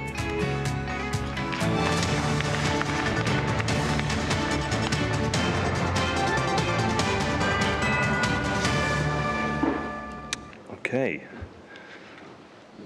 Is this clicker working? Nope. There we go. Okay. It's a pleasure to be here in Hong Kong with you all today. I'm Simon. The company name is Seaburit, not Sybarit, not Cyberite, Seaburit.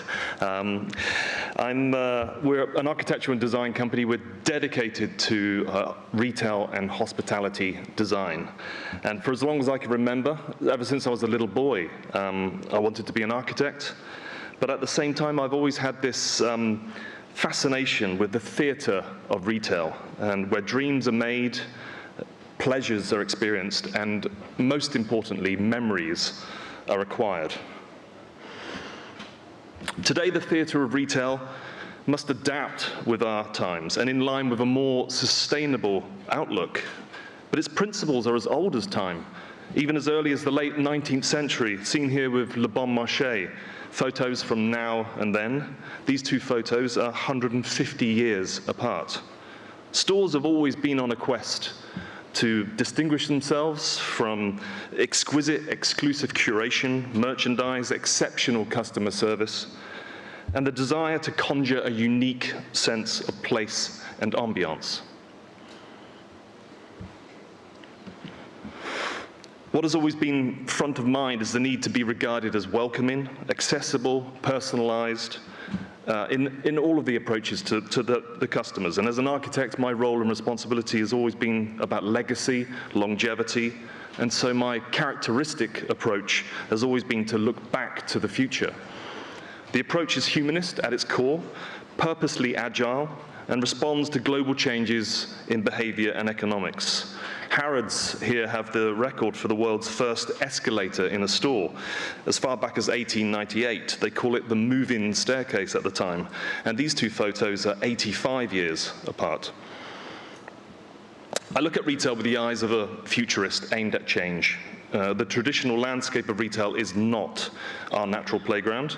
Ours is more an expansive take on retail, which does not subscribe to the cookie-cutter rollouts or current trends. This is Big Bieber in London in the early 1970s, one of my mum's favorite pleasure destinations when she traveled to London, dubbed the most beautiful store in the world. I was 2 years old at the time, and sadly, this store only lasted 2 years. This is definitely in my top 10 time machine bucket list must-sees. 50 years ago, but I think 50 years ahead of its time. The founding principles of Sybarite are respect, collaboration, and innovation. We're a collective of more than 100 people from 38 different nationalities. We're architects, interior designers, visualizers, branders, product designers, artists, and marketeers. And we see no boundaries between any of the design disciplines. We're all pleasure seekers, devoted to luxury from the fine to the futuristic. Over the last 22 years, we've been working in this niche, myself nearly 30 years in retail, and we've come to understand luxury in all of its dimensions, both the emotional and the material, thus respecting people, diversity, wellness, life balance, places in our work, and everything that we do. The culture in our studio is the one thing that I am most proud of, and it's the one thing that I work hardest at. Making success in other people is how I personally perceive success. Oops, let's go back. I want to talk a little bit about the changing landscape of retail and the perceptions of when in game changing, it's revolutionary or evolutionary. We stand at the edge of the physical and the digital like a magnetic force, like a pulley that's pushing and pulling us in one direction to another. It's urging us to blend and hybridize. Our actions and thoughts, like a Newton's cradle, we embrace the momentum of elastic collision in human behavior and in our design ethos. And we're seduced by the digital, yet at the same time we're eager to explore the physical. Technology and virtual reality are blending our daily lives, yet human nature craves the sensorial, and so the physical space prevails in importance. It needs to be ever more magnificent to entice and endure.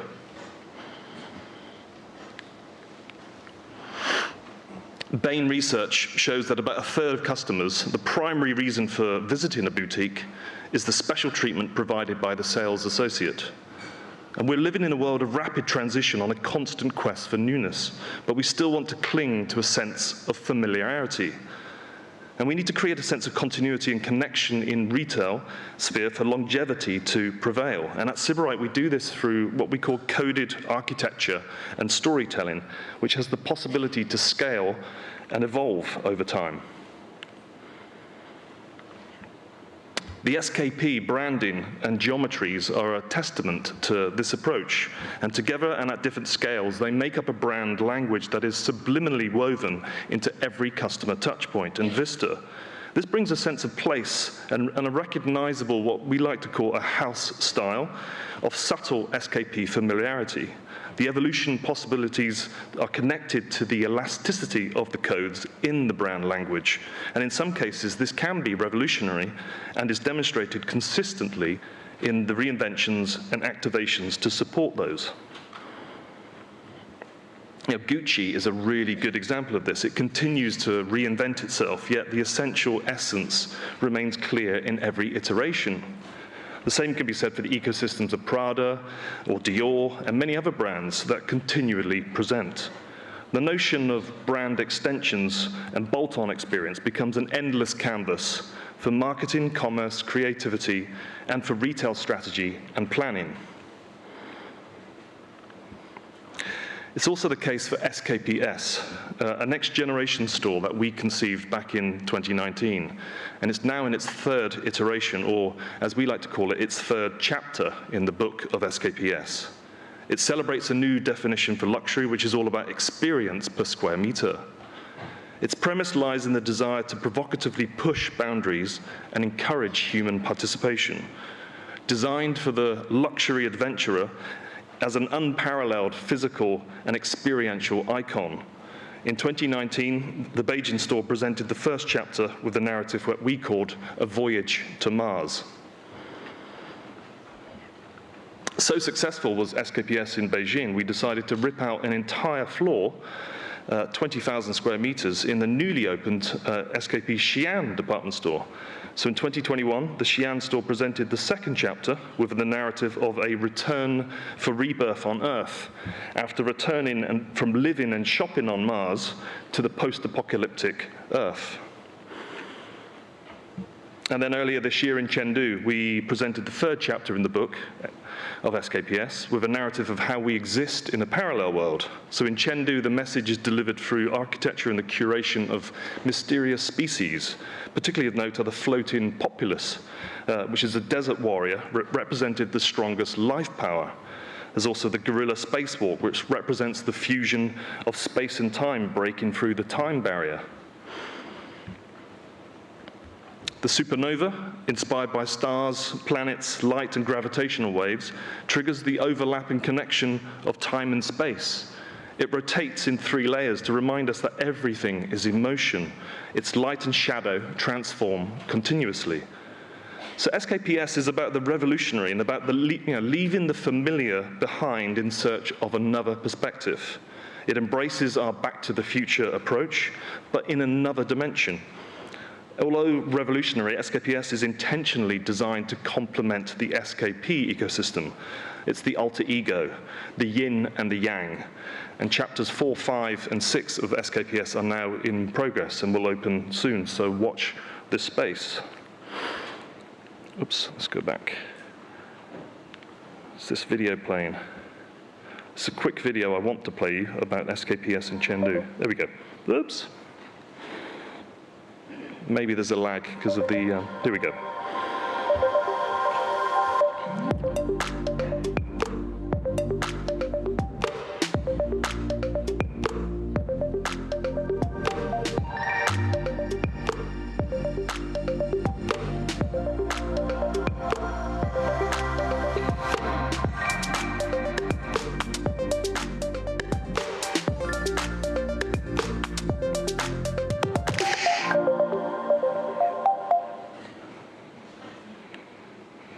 So its very existence is about pushing the boundaries and scaling of a branded environment. The barometer of society is gauged when culture powers and directs luxury.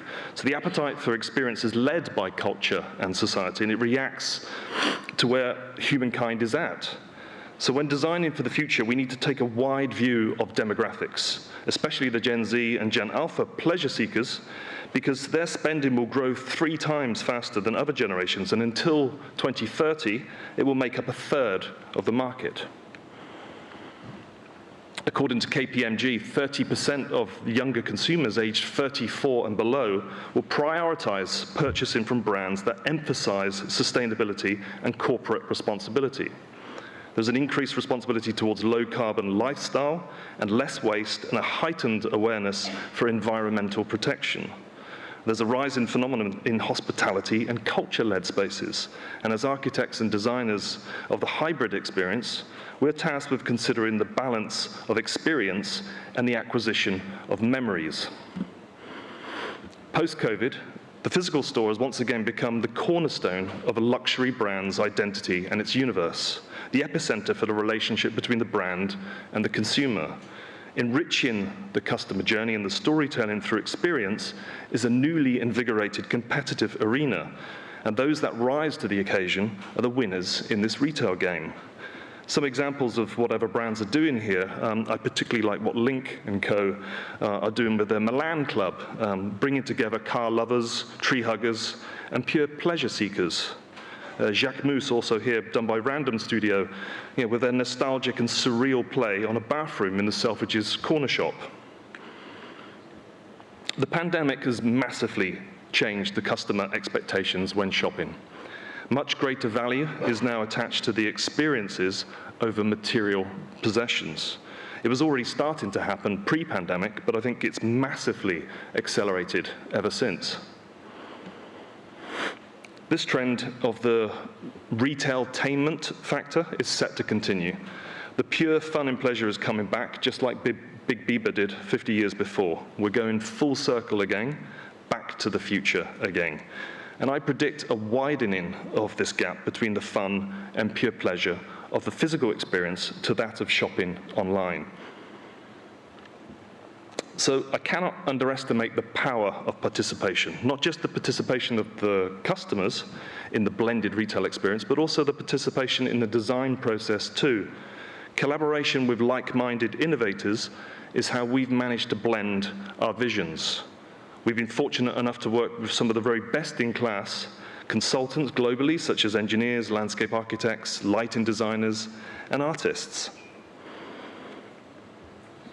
The best example of these collaborations are in our SKP projects, namely consultants like Bureau Happold, Arup, Eckersley O'Callaghan, Spears Major, the lighting designers, just to name a few of our very long-term associations. All of these companies share our core values of respect, innovate, and collaborate. The best idea wins, no matter who it comes from. That it is the art of ego death. And we believe that you can be both nice and successful. Our ultimate quest together is to develop hyper-social spaces which build communities. This is a short video introducing the SKP Chengdu project. Each environment brings its own unique take on locality and culture.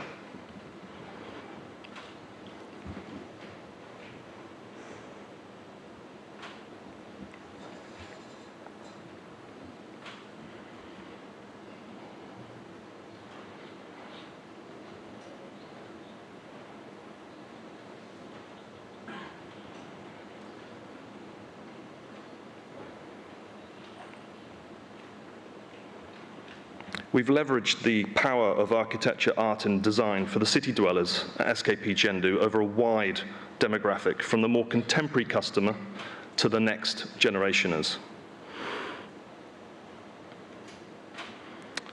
It's a narrative about parallel worlds colliding and blending with one another, delivering a curated journey from elegance at SKP, which is to the north of the site, to the energy of SKPS to the south, reaching a crescendo with sculptural water towers that are the single silhouette signifying SKP on the skyline. Everything else is below ground. The customer journey is divided into 4 major areas. You have the 2 department stores that are bookending the site.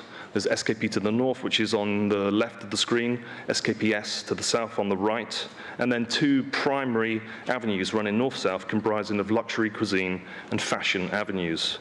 There are more than 1,300 brands on offer here, with unique bespoke appearances and exclusive products for Chengdu, alongside cutting-edge new talent across fashion, food, lifestyle, art, and culture. SKP Chengdu is designed as a place for personal discovery, the fusion of park and immersive pleasure-seeking experience. Curated in over 500,000 square meters, it demonstrates a diversified shopping experience. It embodies local and global in tandem for maximum resonation. And rotational newness is delivered in terms of what the master plan can offer. So this becomes a space for pop-ups, exhibitions, art, concerts, and cultural festivals. That said, the ever-changing landscape of the department stores is fueled by experience. More floor area is increasingly being allocated to hospitality, local activations, private clubs, and salons. And this is the Harrods Private Members Club in Shanghai, designed by their own in-house team. It's a really good example of this, boasting world-class Michelin-star dining experiences, VIP personal shopping, and it bridges the brand link between China and the London flagship. So SKP Chengdu presented a collaborative opportunity to redefine luxury retail in a sunken format in conjunction with nature. It was an opportune moment to create a new blueprint for mixed-use luxury and lifestyle, and SKP Chengdu was conceived and designed in connection with China's commitment to carbon neutrality and a requirement for 70% green coverage whilst working within the parameters of a green belt. For me, the best thing about this project is that it's a beautiful gift back to the city and the community of Chengdu, with a 140,000 square meter public park that can be enjoyed freely 24/7 by all.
So we conceived the biophilic master plan.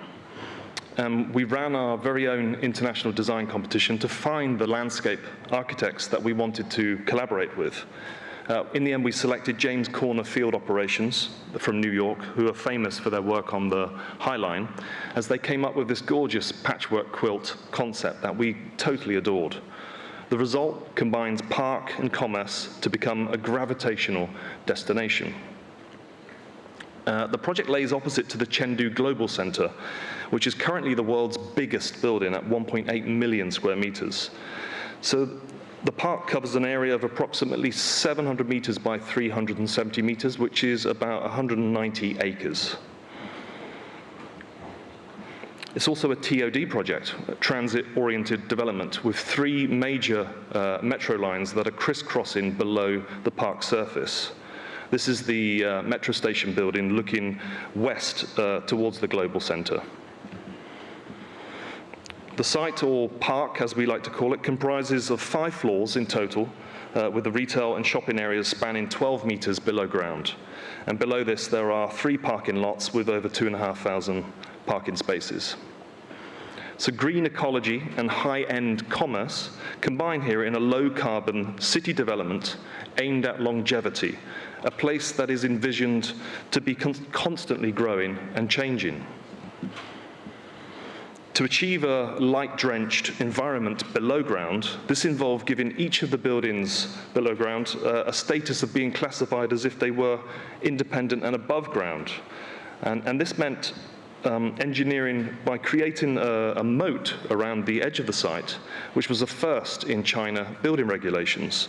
And it required a groundbreaking fire strategy, which meant a special committee had to be appointed for its approval. So the customer essentially arrives at 100% pure park with all of the buildings below ground. And you're never more than 1 minute away from outside space. As Chengdu, there is a lot of rainfall. So there's always protection from the weather. And the park subtly adopts all of the brand codes of SKP that we've created over the last 12, 13 years. Everything is seamlessly linked with the consistency of the house style, such that every vista feels curated for the customer. Sustainability was obviously the key, as was the creation of what we call a sponge park, which could support a biodiversity and growth of a mature landscape to accommodate the cultivation of over 300 different species of plants and act as a new urban construction for flood management. The project consumes energy based on scientific calculation and leverages the latest technology to achieve energy saving, environmental protection, pollution and emission reduction, and low-carbon production methods. The outlook for the future of retail with a game-changing mindset is ultimately a contradictory conversation about the triumph of more versus more against less is more. Game-changing retail focuses on more integration, more immersion, more experiential, more entertainment, more sustainability, more blended, more collaborations, more culture-led, more personalized, more local understanding, more multi-dimensional, and more transformable. So in today's retail sphere, more is more. The course is led largely by the experience economy and younger generations choosing to spend more on experiences over products. As a result, we're seeing more pop-ups and temporary events that would drive customers to the experience. Earlier this year, I love this one, Dior replicated its flagship in ice in the North Jilin province in China. So Dior has been pretty incredible in setting benchmarks for pop-up destination retail, and here really harnessing China's rapidly growing skiing fever. Importantly, these experiences need to begin their journey well before being inside the physical space. And another one of my favorites is Burberry here. They're morphing architecture, landscape, and experience together with their Jeju Island pop-up. It's a gorgeous temporary retail pavilion, sustainably produced. It's almost like a Star Trek cloaking device when viewed from the eye level against the sky mountains and the sky and mountain reflections. I also really love the 50s aviation-themed Coach 747 boutique on a parked plane in Malacca, Malaysia, next to a shopping mall. Kudos to Spaceman Studio for this one. So essentially, the customer should be seduced across the threshold by the exterior, to be tempted across, and to imagine what lies ahead in their retail journey. Architecturally innovative and digitally advanced facade treatments are becoming ever so more important, as is the moving content that can be housed within a facade that captures the brand identity of the store and works cohesively with it. This gives an immediate impression of anticipation and encourages engagement. You only have to look at the facades of the luxury maisons here in Hong Kong on Canton Road to witness the buzz and pure facade fizz that has been created there. The four realms of the experience economy are entertainment, economy, environment, and escapism. And this is led in part by art curation. LVMH is an example of brands promoting art and architecture to transform the customer experience, using artworks at stores and other public spaces to add that extra dimension. As our daily lives become more digitized, there's a growing pushback to reconnect with simple pleasures, in-person moments of surprise and enrichment that elevate our reality and offer authentic and emotional and empathetic connections. For Ferrari in Milan, we created a 24/7 revolving kiosk for their model cars. A really simple bit of, actually not so simple, a bit of street theatre with a bit of fun, fair kind of nostalgia on the side of their store. Yes, you really can buy a model car at 3 a.m. in the morning if you really want to. So art-led spaces encourage footfall and connect places and local and international creatives. As retail and experience designers, our view is through the lens of better practice, mindful reinvention, smart design processes, championing dexterity, and promoters of conscious consumption. I'm also a fan of what Betwin Space Architects have done here from Seoul with what they've created for the Lotte department store in Busan with their future land concept and sustainability as driver. So, to summarize, obviously I'd like to thank the BODW team for inviting me to give you some insights into our work and our ideas around game-changing in the retail arena. But essentially, the winning recipe is perfectly aligning design, curation, and experience with changing customer behavior in an ever-shifting landscape. I think the best advice that I can give you is to see the physical stores as the most important brand ambassadors, the face and the personalities for the brands. Do not see department stores, shopping malls, and flagship stores simply as stores. Look at the expansive, multi-layered, and blended opportunities that they present. Let's get the next slide, please. There we go. And lastly, digital is not destined to overthrow the physical. The winners are those that are the bravest, the most innovative, and the ones who can connect both in a meaningful and sustainable way to bring long-term value. The store is dead? No, absolutely not. Long live the store. Thank you.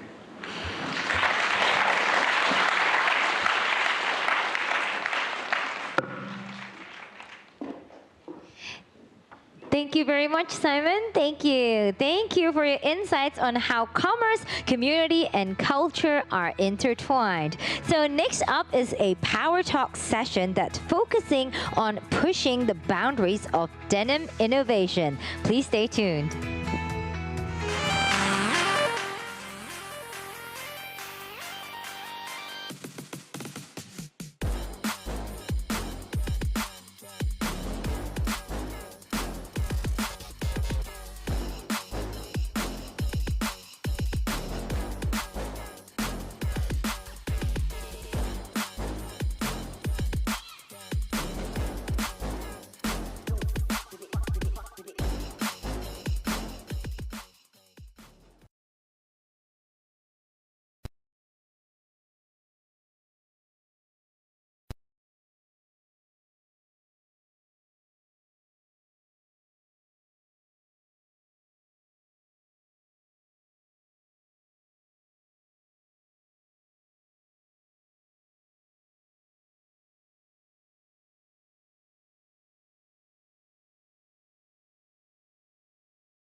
This Power Talk session will spotlight denim innovation with our speaker, Hiro Yoshikawa, the founder of Washi Jeans and the visionary inventor of paper denim.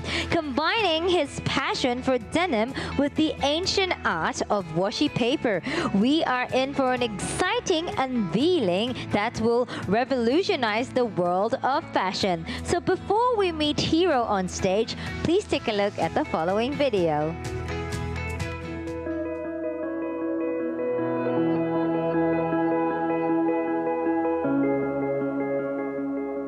Hi, my name is Hiro Yoshikawa. I'm founder of Washi Jeans. My passion is always denim. I'm also a jeans collector. After I finished university, I decided I want to come to Hong Kong. My target on that time, I want to work in fashion industry. And I touch so many different material. Then finally I choose the material from nature because the material from nature never disappear. After I was working for denim industry, I was thinking why all the denim brand making 100% cotton. They are only using cotton. I always have idea. I want to create something new, not in this planet. Because even though the car changed from gasoline to electric, then how about the denim? Paper material itself sustainable. It comes from nature. My philosophy is always follow from the nature. And then I want to protect some material come from nature. Washi paper actually come from the tree. We can say plants, 2 meter, 3 meter plants. It's come from top of the mountain. I already successful make the paper looks like silk touch, very soft. The paper process to the yarn, I took most of the time, over 7 years, because paper is very weak material, and how to make it stronger as cotton. Then we found out this is, depends on twisting technique. So only this twisting technique takes almost my time, and it was so hard. Washi paper never smell because of antibacterial. Washi is not heavy. It's quite light material, and then also quick dry, and it's good for denim material also. And then other issue, UV protection. Also, one more thing I like it. Later on, I found out actually washi paper is same as origami. They remember the shape. That means itself remember the denim people love whisker. whisker and then color come out only like a vintage effect. New technology coming every day. If I use the most modern machine, I can make the jeans so quick, so easy, but it's no character at all. For make one piece of washi jeans, I'm using a many craftsman. The people know already doing one thing forever.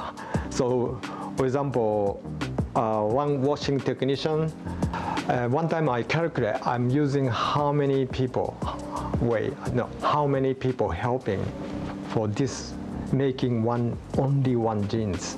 Almost I'm using 15 factory. It's after I calculate almost 100 people helping. So I'm sure nowadays the world is changing so quickly. Maybe in the future, people don't need to touch anything, then a robot make the clothes for you. This is another generation, but I just want to keep in mind so many bad happening in this world. I'm very simple. I think people have to come back to the nature.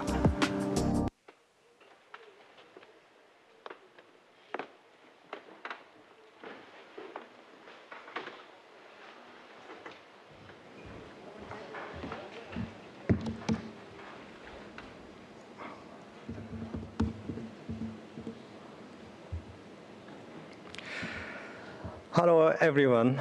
I'm Hiro Yoshikawa. I'm from Japan, Kansai area, a place called Shiga Prefecture. I grew up inside a small village with only 50 households. I grew up surrounded by beautiful nature, and here is the entrance of my village. Our village is surrounded by mountains, also near water. Mountain and water have always been the most important element for me. I'm the second son in my family. I was helping my family to take care of sake business since I was 2 years old. The child in the color, the picture is me. I'm the 18th generation of Taiko sake family. At that time, in our village, all the sake bottles are recycled. We are already practicing circular movement at that time. My family has been sake maker since 1672. We have 350 years of sake making history. Because I am the second son, my father allowed me to leave my hometown and travel around the world during university. I wanted to go outside of my village to go search for my dream. I remember that before I went on my backpacking trip, I bought a pair of dark color jeans. And for that 1 year, I was just wearing that jeans and traveled different parts of nature around the world. I went mountain, sea, and desert. That pair of jeans that I was wearing during my backpacking trip eventually become dark color to light color. And all the natural whisker creative have marked the blueprint on my trip. At that time, I was already drawn to the natural beauty of indigo. That was my calling already. After the year of my backpacking trip, I went back to home to think about where I want to be. And out of all the places I went, I realized I love Hong Kong the most. The energy in Hong Kong is so much different from my hometown. But most importantly, out of the place in the world, it is the one place where you can enjoy mountain and sea together. Yet it is close to Japan. I know no matter where I go, I will need mountain and sea in my life. At that time, Hong Kong manufacturing industry was at its golden time. It was the best gateway between international brand and China. So at that time, I went into manufacturing industry. I also know that my passion was denim. So I went into Okayama to learn as the denim washing technician and study the foundation of vintage jeans from my master. After that, I was doing consulting for over 80 different European brands, offering my Japanese washing design and production skill to them. While I was doing consulting for different brands, I always wonder why brands all just buy fabric from the fabric mill. In my opinion, fabric is the most important in the creation process. However, most brands just select and buy the cotton material from what they offered. During that time, I also had a library of all the fabric swatches.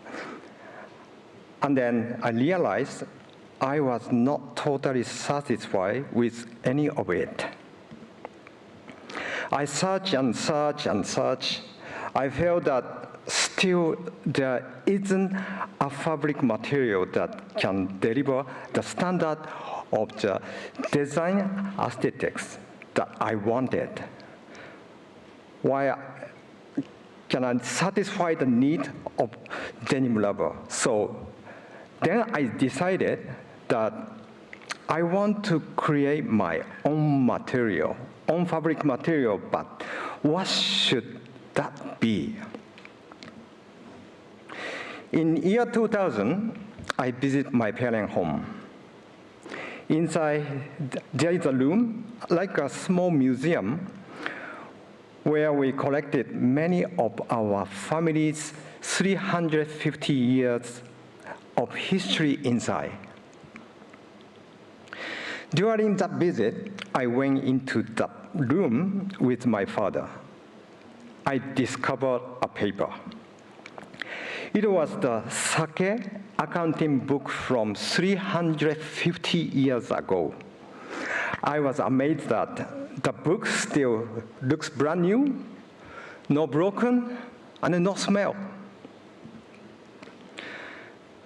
My father then said to me, "Wow, it's made by washi Japanese people as the craftsmanship of Japanese history. Japanese people have mastered the skill of making washi paper and use it in many aspects of our lifestyle." As I look around, I noticed the washi paper everywhere in our house. On the sake label, sliding door, the artwork, and also a counting book. That's when I suggested using washi paper to create denim, and my father encouraged me, just do it. That was the moment I decided to embark on the journey of creating my own fabric. And then finally, I found out my life target. And it's found from inside my home, not from outside. The journey was not easy. It required dedication, attention to detail, trial and error. It was a completely new path that I had been humbly embraced, because my past experience were not entirely applicable to create the new fabric. Washi paper is so different from cotton. It is more delicate, and it has a rougher texture. I have to learn about nature of washing material and enhance it to make it desirable as a consumer goods, while also satisfying my design, aesthetics, and sustain the production process. For example, because wash paper is thin, we spend a lot of time developing the right twisting technique while maintaining the right thickness for the vintage salvage weaving machine to prevent jamming. Since I only love vintage classic jeans, I was essential that all my jeans were made with vintage machine that match with qualities of real vintage specification. Those who understand vintage jeans can appreciate the difference inside a pair of wash jeans. Just like collecting other vintage collectibles such as car, watches, and camera. When you appreciate vintage collectible, you want to deliver that aesthetic quality. However, even after successfully creating the washi paper denim material, we have to go through the challenges in the jeans development process. There was many new challenges to overcome because washi paper denim was so different from cotton. In 2020, I finally succeeded in developing the perfect material that I wanted. It's called washi number 6. It was a function natural material, UV protection, quick dry. Temperature control means cool in summer, warm in winter. Antibacterial means bacteria hate to attack wash paper, that means no smell. Shape memory means remember the people body shape as same as origami effect. Now look back the denim industry trend. In the past 10 years, denim was not so active. Fast fashion was trending since 2010. Denim became mass production, and we lost so many creative denim artists at the same time. In 2021, I finally decided to officially launch my brand. It was not the best timing because of COVID, but I see the opportunity coming. COVID has changed the world, and in people mindset, it's like a big reset. It is the chance to create a new denim industry. It is not about who makes new denim design faster, but we have to put our character inside our product in order to make our product unique. It's not just about wearing your jeans for a few times and throw it away. The people have realized that they don't need to so many things anymore. So they are more careful with how they spend their money. Before COVID, sustainability seems only like a trending topic, but after COVID, people truly understand the importance of sustainability. The lockdown time seems to put us into right mindset. Instead of focusing on making quick money, we should think about protecting our environment and creating the thing that lasts for a long time.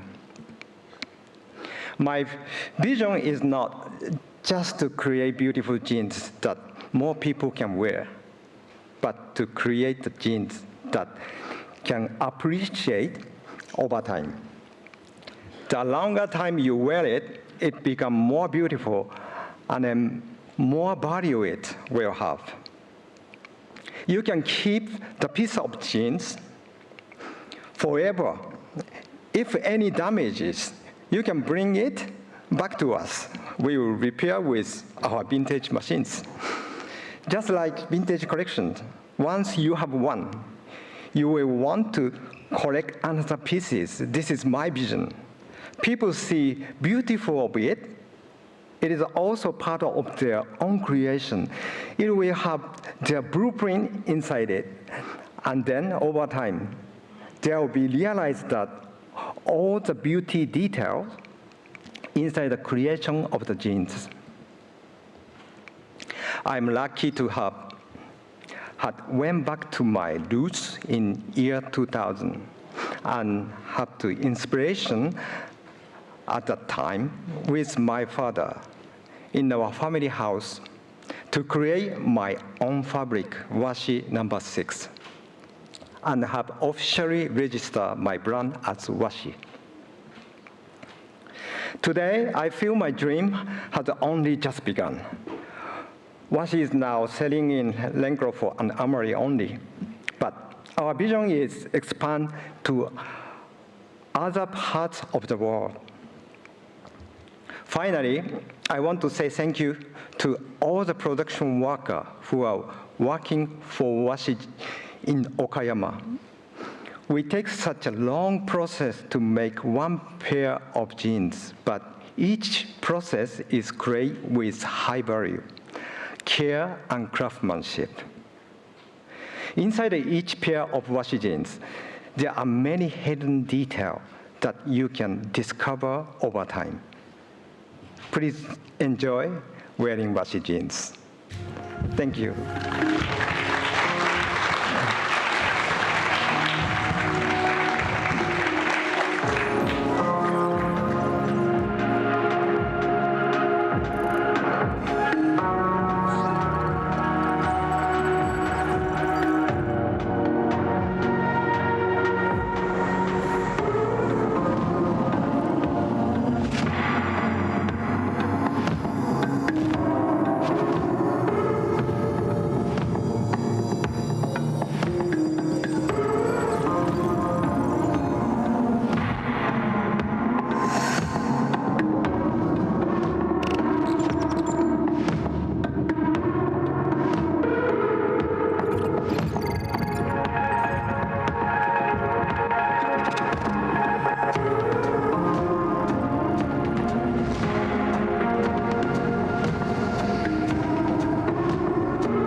Thank you very much. Thank you very much, Hiro, for your sharing. Thank you. Thank you so much. So who said sustainability and fashion can't go hand in hand? So following is our final session for the morning session, focusing on product innovation. See you all in a bit.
Welcome back on a thought-provoking session on circular design pioneers, rising stars in sustainable innovation in the Netherlands.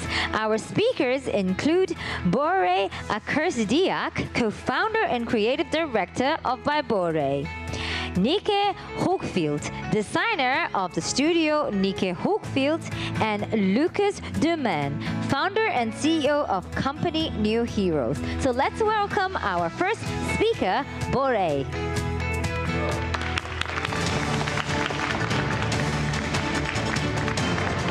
Hello, thank you. X marked the spot. Here I need to stand. They just told me. First of all, thanks, Hiro-san, for the presentation before. And he mentioned one thing, and he said in his research and in his road towards his dream and his life, he's probably, he would say, ikigai, the way forward. The materialization and textile is the most important. And I couldn't understand that everybody just buys off the shelf, where the whole identity and the DNA of a product is mostly in the materialization of textile. And it was the same for me. 15 years I've been developing textile, and it was the road towards controlling, putting DNA into the material, into the product. And telling my real story from the beginning to the end. I did that for big brands, from the Louis Vuittons to the Nikes, and I developed on the machines, traveled the world to find the right yarns in combination with the right machines, and writing the programs for it. That resolved in new textiles, and to explain those textiles, we started working for companies. We worked for explorers and made the kits to go over the North Pole. We did the kits with Lululemon for the Canada Olympic team. And afterwards, we built a brand for 6 years to showcase what we could do with textiles. But I'm not here to show all the projects we did and all the big names we worked for. It was actually the moment where we understood how we could digitize our own supply chain for ourselves, and we realized that that was the way to make it more transparent, to make it easier, to make it more accessible, to make it more efficient, less waste, more control.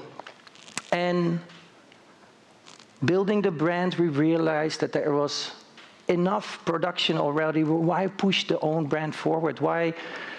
How could we actually add to the world to do better and translate and really question what we are doing as a society in textile production? So you're born wrapped in textile, and all of us, our whole lives, we're engaged with textile.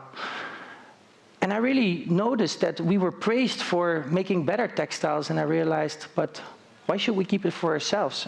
And that was actually the start of our dream and my dream. And those 15 years were a road towards actually making that more accessible, because I fought for 15 years to get access, to be able to use the right materials on the right scale, to go to a factory and not get pushed away because I was new. And I realized that that created waste, that created a waste of time, but also a waste of material, and we did not build upon each other. And I was thinking, why would the next generation, and why do all the students after me and all the creators have the same trouble? Or will they ever have the time to invest 15 years to get here, and they maybe stop at 2 years and they just waste? So we said, how can we build up on each other's knowledge? How can we start open sourcing the first step? How can we prove that we can do it and then give it to others? And that was actually the step, because I didn't want to be the frustrated textile designer that, especially now, is held responsible for all the mess around us. Suddenly all the laws come. We need to be transparent about the facts, but where am I going to find it? Can I solve the problem of the world of making more responsible textile? That's not like realistic that everybody should solve it by themselves, but we're also not open to neglect that there is a problem. So how can we be helping each other? And we all know now that sustainability has an unprecedented focus. Everybody wants to be more responsible. Everybody wants to be able to say we're sustainable. We do everything good, but we also know that that's not easy, and we're not going to get there by ourselves. So we said, how can we open source our bit? How can I showcase all the steps that I went through in the 15 years with our team, with the industry we worked with, from raw material that we can have it efficiently? What is the right material at the right moment? Where do you find the yarn suppliers? How do you have a dialogue with the software? How do you run the machines? How can you control that? All at the tip of your fingers. And that's not something new. We've seen digitization change the world. Look at any other industry. But the fact is, textile is one of the biggest industries in the world that is not digitized. Yes, we digitized the shopping part. Yes, we digitized some parts of the back end, but it is all broken. It is all the IPs are held within the companies. It is not an open source system that we want to change. So we said, how can we accelerate that? And that became, well, maybe my ikigai, the way forward.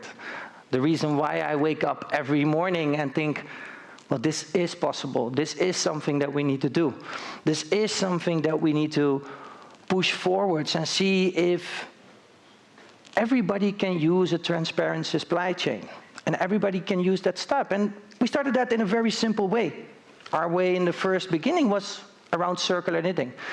And that was the focus. How do you make that accessible? How can you use it all in the same way? And you have to remember, the first time that I was developing textiles, I was talking to the yarn supplier, and then I was talking to the technician that was next to the machine, and then I was talking to the technician that was writing the program. And all of them, I had to, like, a sort of be in between, have the conversation, and have to make sure that there was no misunderstandings and miscommunications. And that works if you're in the factory. But production on global scale doesn't happen face-to-face. That happens across borders. That happens from the one city to the one country. It ships all over the world. So how could we make those steps available? How could we get that universe and all these steps there? And it seemed also logic, because it seemed so logic that if you understand as a creator, if you have all the materials in front of you, and it is explained what materials do what, you can easily choose the ones that are good for you. And then, yes, price comes after, but it is about the real choice at the real moment. And I believe that we are, as humans, capable of making the right choices if we have the knowledge and the understanding. So we said, how can we create that system? And this is not something that everybody walks every day. So that you have to get access for it. You have to digitize it. And from that system, if everything is open, it is transparent. And you can showcase, and you can show where things come from. You can show what you save. So every textile that we're producing and are producing with our system has a transparent supply chain, has a passport. And we are pushing forwards to make sure, and we know that legislation is coming. In the talks this morning, we're talking about 2025, where we all have to be ready. But that means that the production facilities have to work together. They have to open up. We have to give access, and we have to work open source that. That means that in a few steps, what we do is we create, we make the files, we make sure that it queues smart, run the production, you get a passport, and it's shipped. Very logic. And it has happened in so many systems. So I was really thinking, why is that not happening in textile? Why are we not doing that? And we're pushing that forward. In the last couple of years, and I think that was also one of the moments where I was, well, maybe it was one of the happiest moments I had. Loose from working for all the big brands was that we invited a young kid. He's 12 years old, won a local prize, and he came to the studio, and he was introduced to create, made his own project, and after a day we produced it, and he said, wow, I knitted my own file with my own DNA, with my own story, and with a transparent passport. And he was 12 years old, and that was probably the most proudest moment, that kids already had access. They didn't have the trouble. And then I realized that we need to push that further, that everybody can make their own design, with their own creations, with their own colors, with their own story, so that what is made has meaning, has story, is something that we want to keep, and that it lasts us forever, and that it is not the fast thing that needs to turn over every moment. So within Create, we really push that access. And from that, we have several projects that are running, and all things that can come out, from accessories to interiors to automotive. And I believe that we all need to do this a lot more in the future of production. So that is also my call to everybody, to see how can we be part of that? How can we open source it? And how can we work together? Thank you very much. Thank you so much, More. Thank you for your sharing. Thank you so much. And coming up next, we will have Nikke Hochfield. Thank you.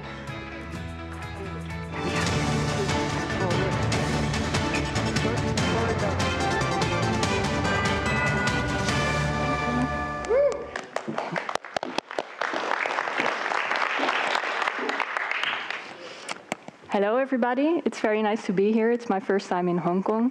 My name is Nikke Hochvliet, and I am called an artivist by the online magazine Trendland in 2015. I think it's a perfect way to describe what I'm doing with my design studio. I try to combine activism with art. And I don't do this in a screaming way. I don't shout, but I try to be quiet and use poetry and refinement in the designs that I make, but I want to raise awareness for issues. Sorry, yeah. And today I would like to talk about my vision on design or circularity, how it changed over the last 10 years. I founded my studio 10 years ago, and with every project I do, I get a new insight on circular design or on even bigger topics like holistic design, as I would like to call it. By showing you a few projects and telling them what my vision was at the moment and how I look back, I hope to share with you why I think we need to think bigger than circular design.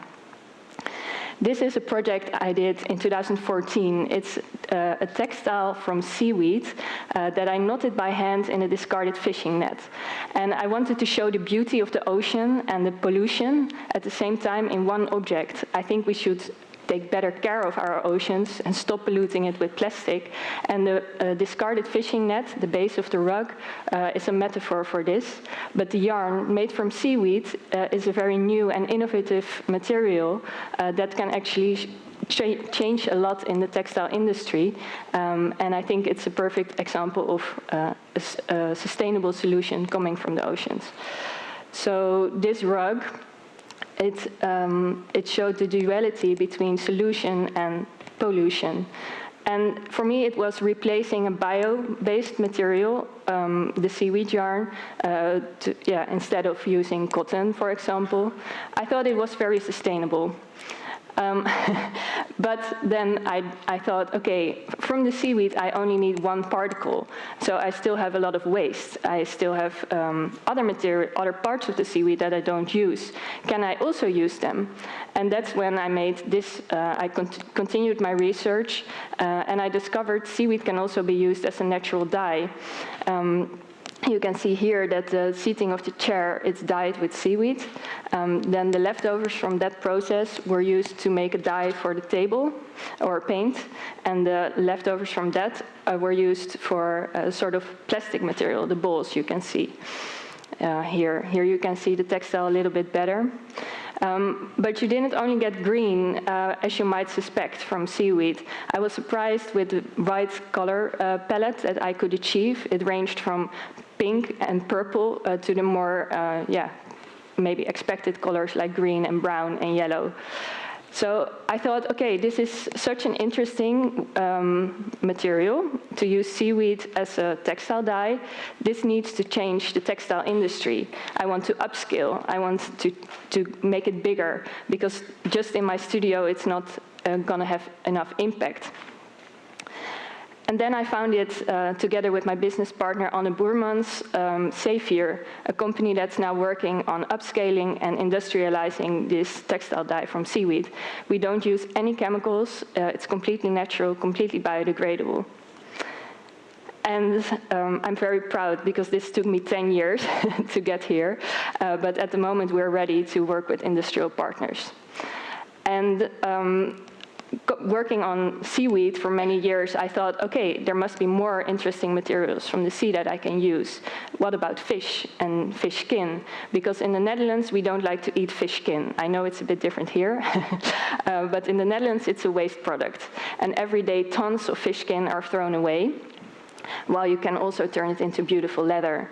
So to continue my solution versus pollution issue, I used a discarded fishing net again to make a carpet, but I also wanted to show the beautiful quality of fish leather that is actually stronger than regular leather. So I made this stool, and a lot of people don't believe that you can actually sit on it, but you can. And this is a salmon skin, so this is one salmon. And when I did this research, I thought, I'm using waste material. I'm using fish skins that are normally burned, so it's sustainable. And it's, I give purpose again to a material that's actually really beautiful and normally goes to waste. But I didn't think about the animal welfare. What about the fish? Were they hurt when they were caught? What about the impact of the fishing industry on the environment? So these were questions I got later, and were quite hard to answer. And because there are very big challenges in the fishing industry. So I thought, okay, I'm using a waste material, but it's maybe still not what I would call 100% sustainable or right. It's not the impact I want to make. Then I started collaborating with the Dutch water authorities. They are part of the Dutch government, and they are responsible for cleaning our sewage. They can reclaim toilet paper. Sorry, maybe can I have a bit of water? Oh, okay. This is balls made from toilet paper, and you would think used toilet paper is really disgusting. They clean it, and they asked me to make designs with them so people would start to embrace even a disgusting material like this. Later, I worked with them on a bioplastic that they can create from the bacteria that clean the sewage. I'm sorry, I would like to have a little bit of water. Dank je. Dank je wel. Sorry, I have a very dry throat from the airplane, and yeah.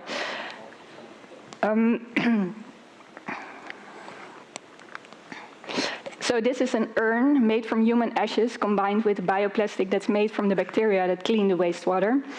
And by combining these two materials, you get an object that will stay as it is in your home, but when you place it outside, it will slowly biodegrade, and slowly the ashes will be released into the soil, preventing soil and groundwater pollution. And this is dyes made from the wastewater treatment process as well, by bacteria and minerals. But working on so many bio-based materials, waste materials, to give them a new purpose, I realized that this is not enough. We need to change the way we interact with the objects we use. Sorry.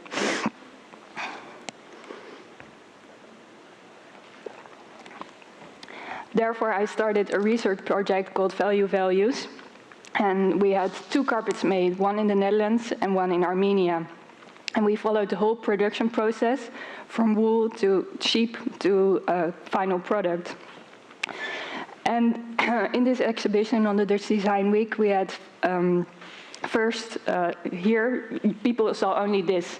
They were asked, how much do you think these carpets are worth? What would you pay for them? And then they could see on the backside all the information about the production. So how did the sheep live? How much was the price of the wool? How many hours did it take to make it? So all the facts, but also stories, because we wanted people to be able to relate to the people who made it, and would it change the way they value the carpets? This was very, sorry.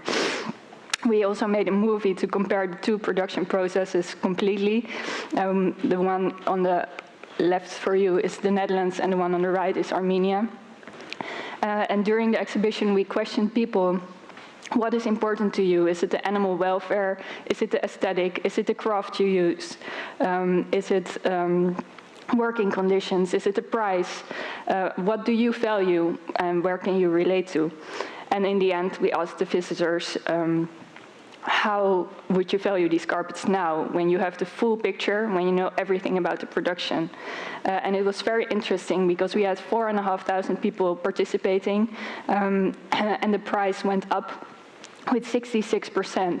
So it was a huge increase. So people actually value a product much more when they realize how, what was needed to create it.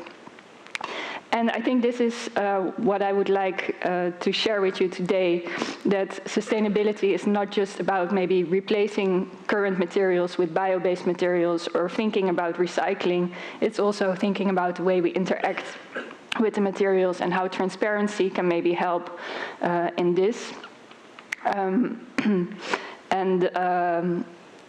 hope I challenge you today to also look from different aspects, as many aspects as possible when you're working on your own designs. Thank you very much.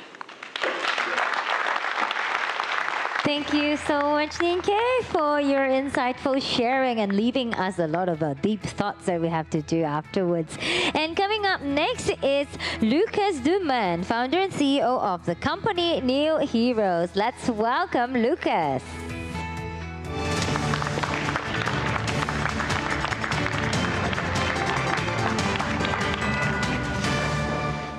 Thank you for the enormous applause. Thank you.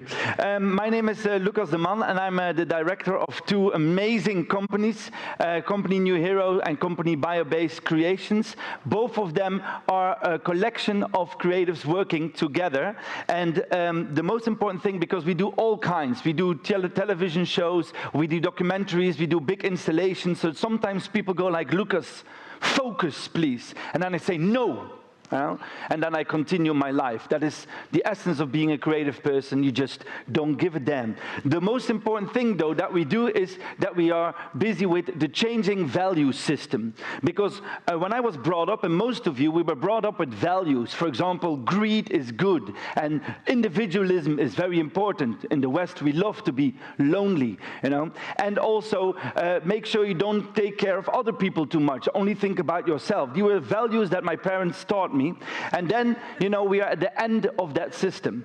Not because we are super smart or we're going to change the world or we're designers. We are just human beings at the right time, at the right place. That means the world is in distress, or as I call it, in crisis, or even better, crises.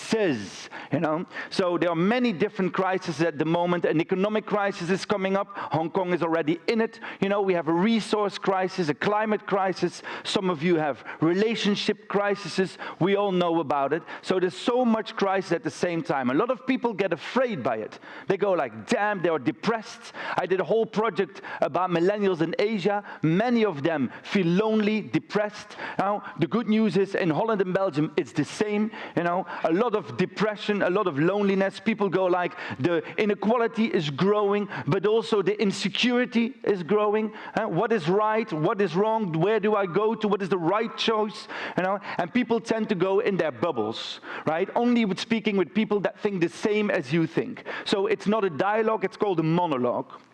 Right? I had an ex-girlfriend, we were thinking exactly the same all the time, then you are dating yourself. So the question is, how can you find, yeah, I know some people relate to that very good. So people become very lonely and angry, and I think we don't stress this enough. We come on stage, we say, oh, we're going to make the world a better place, right? Why do we have to make it better? That means that it's not going very well.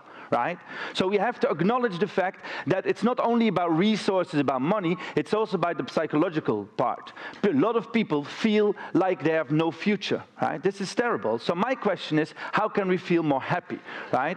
Where's the positive side of things? So that's what I do with my group of people, all kinds of creators together, because change, a crisis comes from the Greek word krise, which means change. So we are in a period of huge change. And for the old people in the room, the two that are older, I'm going to tell you, of course, every period is a period of change, but some periods are a little bit bigger, and we are now in a huge period of change because we are the end of a value system, and we are looking for new values, but didn't decide upon them yet. So that's going to take about 20, 30 years, that we can actually look for what is important.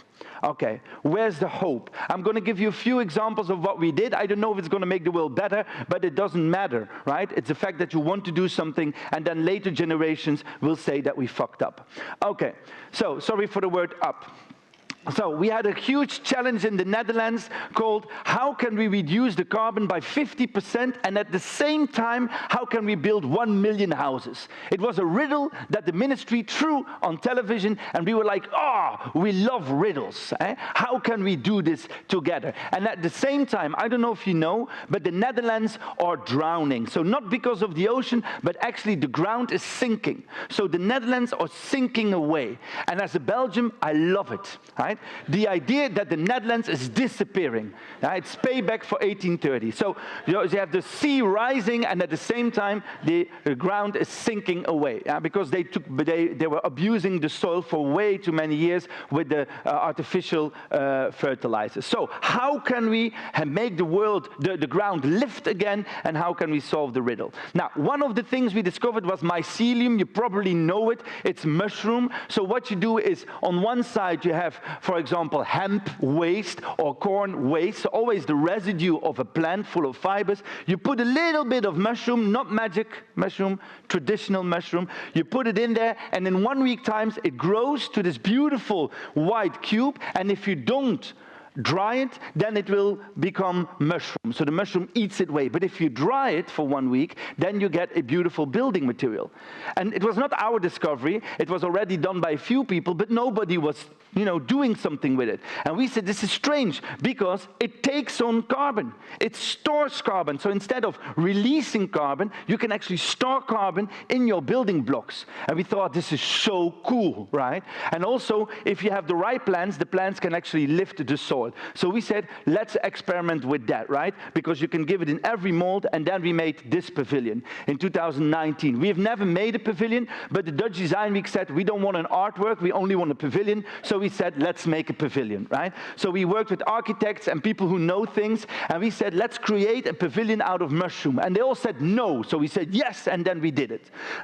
So 88 panels of mycelium and cattail, the cigar plant, and then the inside beautiful. The floor was made out of potato and jute, which is the sacks where you put in the coffee beans, and cattail and plants. So 100% carbon free. Actually, this pavilion is 10 tons CO2, so 10 tons carbon negative. So it's better for the world to make it than not to make it.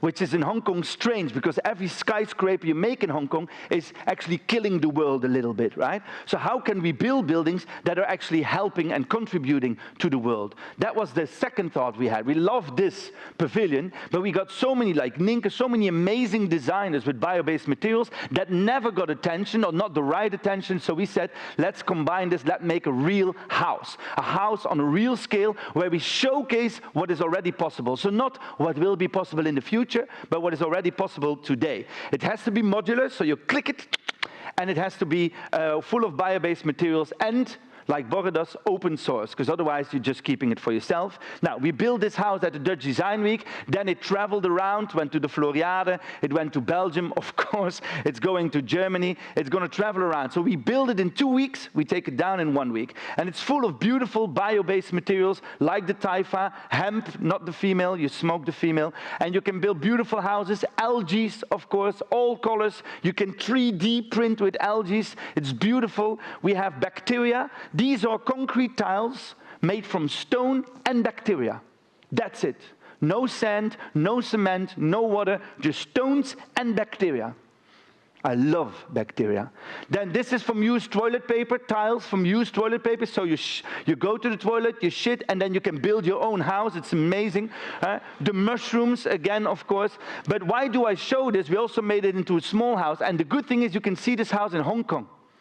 If you go to PMQ, you know the PMQ building, amazing building. There we have an installation that looks like this at PMQ. Until Sunday next week, you can see our work together with the work of amazing Hong Kong bio-based designers if you want. But why do I show this? My last 3 minutes. It's because it's not about bio-based materials, right? It's not about, oh my God, we have new materials, let's do this and don't change anything. No, it's about the fact that you have a completely new ecosystem.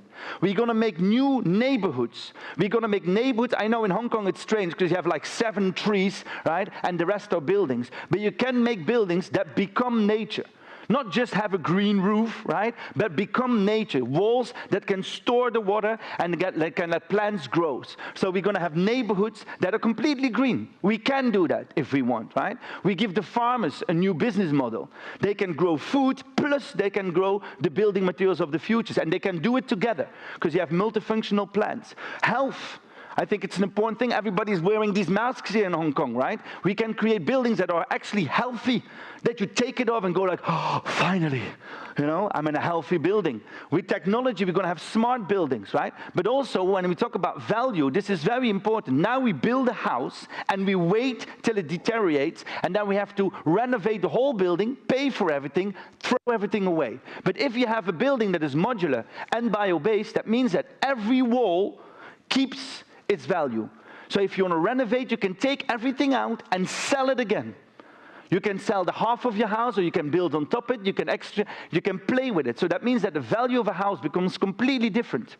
At this moment, right, in the Netherlands, there are 2 companies, constructor companies, that say we won't sell the building anymore, we will lease it. So the facade of a building is leased, and after 40 years, they take it back, right? So that means that our building industry can become, if we want it, completely circular. Not only in materials, but also in business model.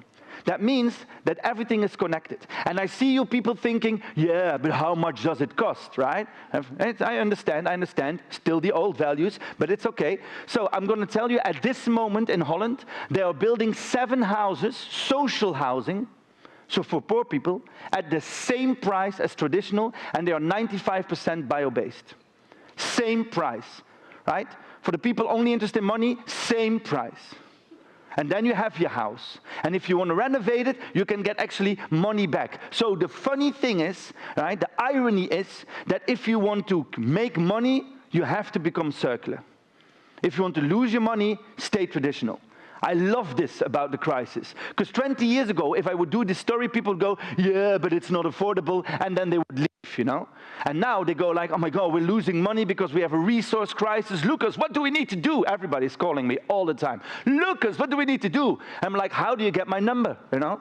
And at the second time, I say, change the system, right? So actually, becoming circular makes you more money for the people who love money. All right, so last slide. This is very important. Sustainability is bullshit, right? It's bullshit, because it's about to sustain what is happening, but a little bit greener. That is sustainability. It's marketing. We are all sustainable. So we do exactly the same, but a little bit greener. What you have to do is accountability. What is really the value that you fight for? And act upon it. This is going to become very important for the young generation. If you're not accountable as a brand or as a person, then they will not work with you or not buy from you. You have to showcase what do you stand for and act upon it.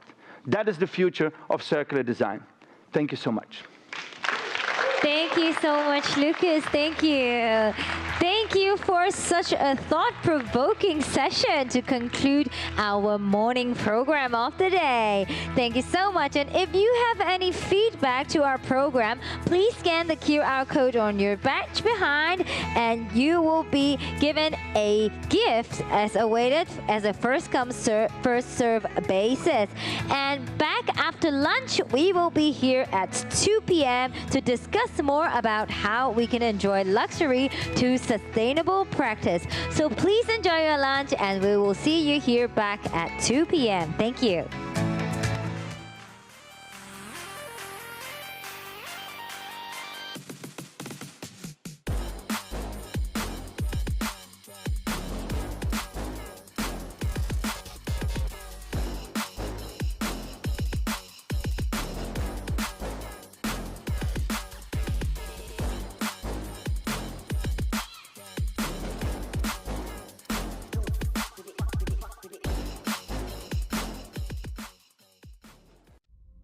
The 14th Five-Year Plan enhances Hong Kong as a regional intellectual property trading hub.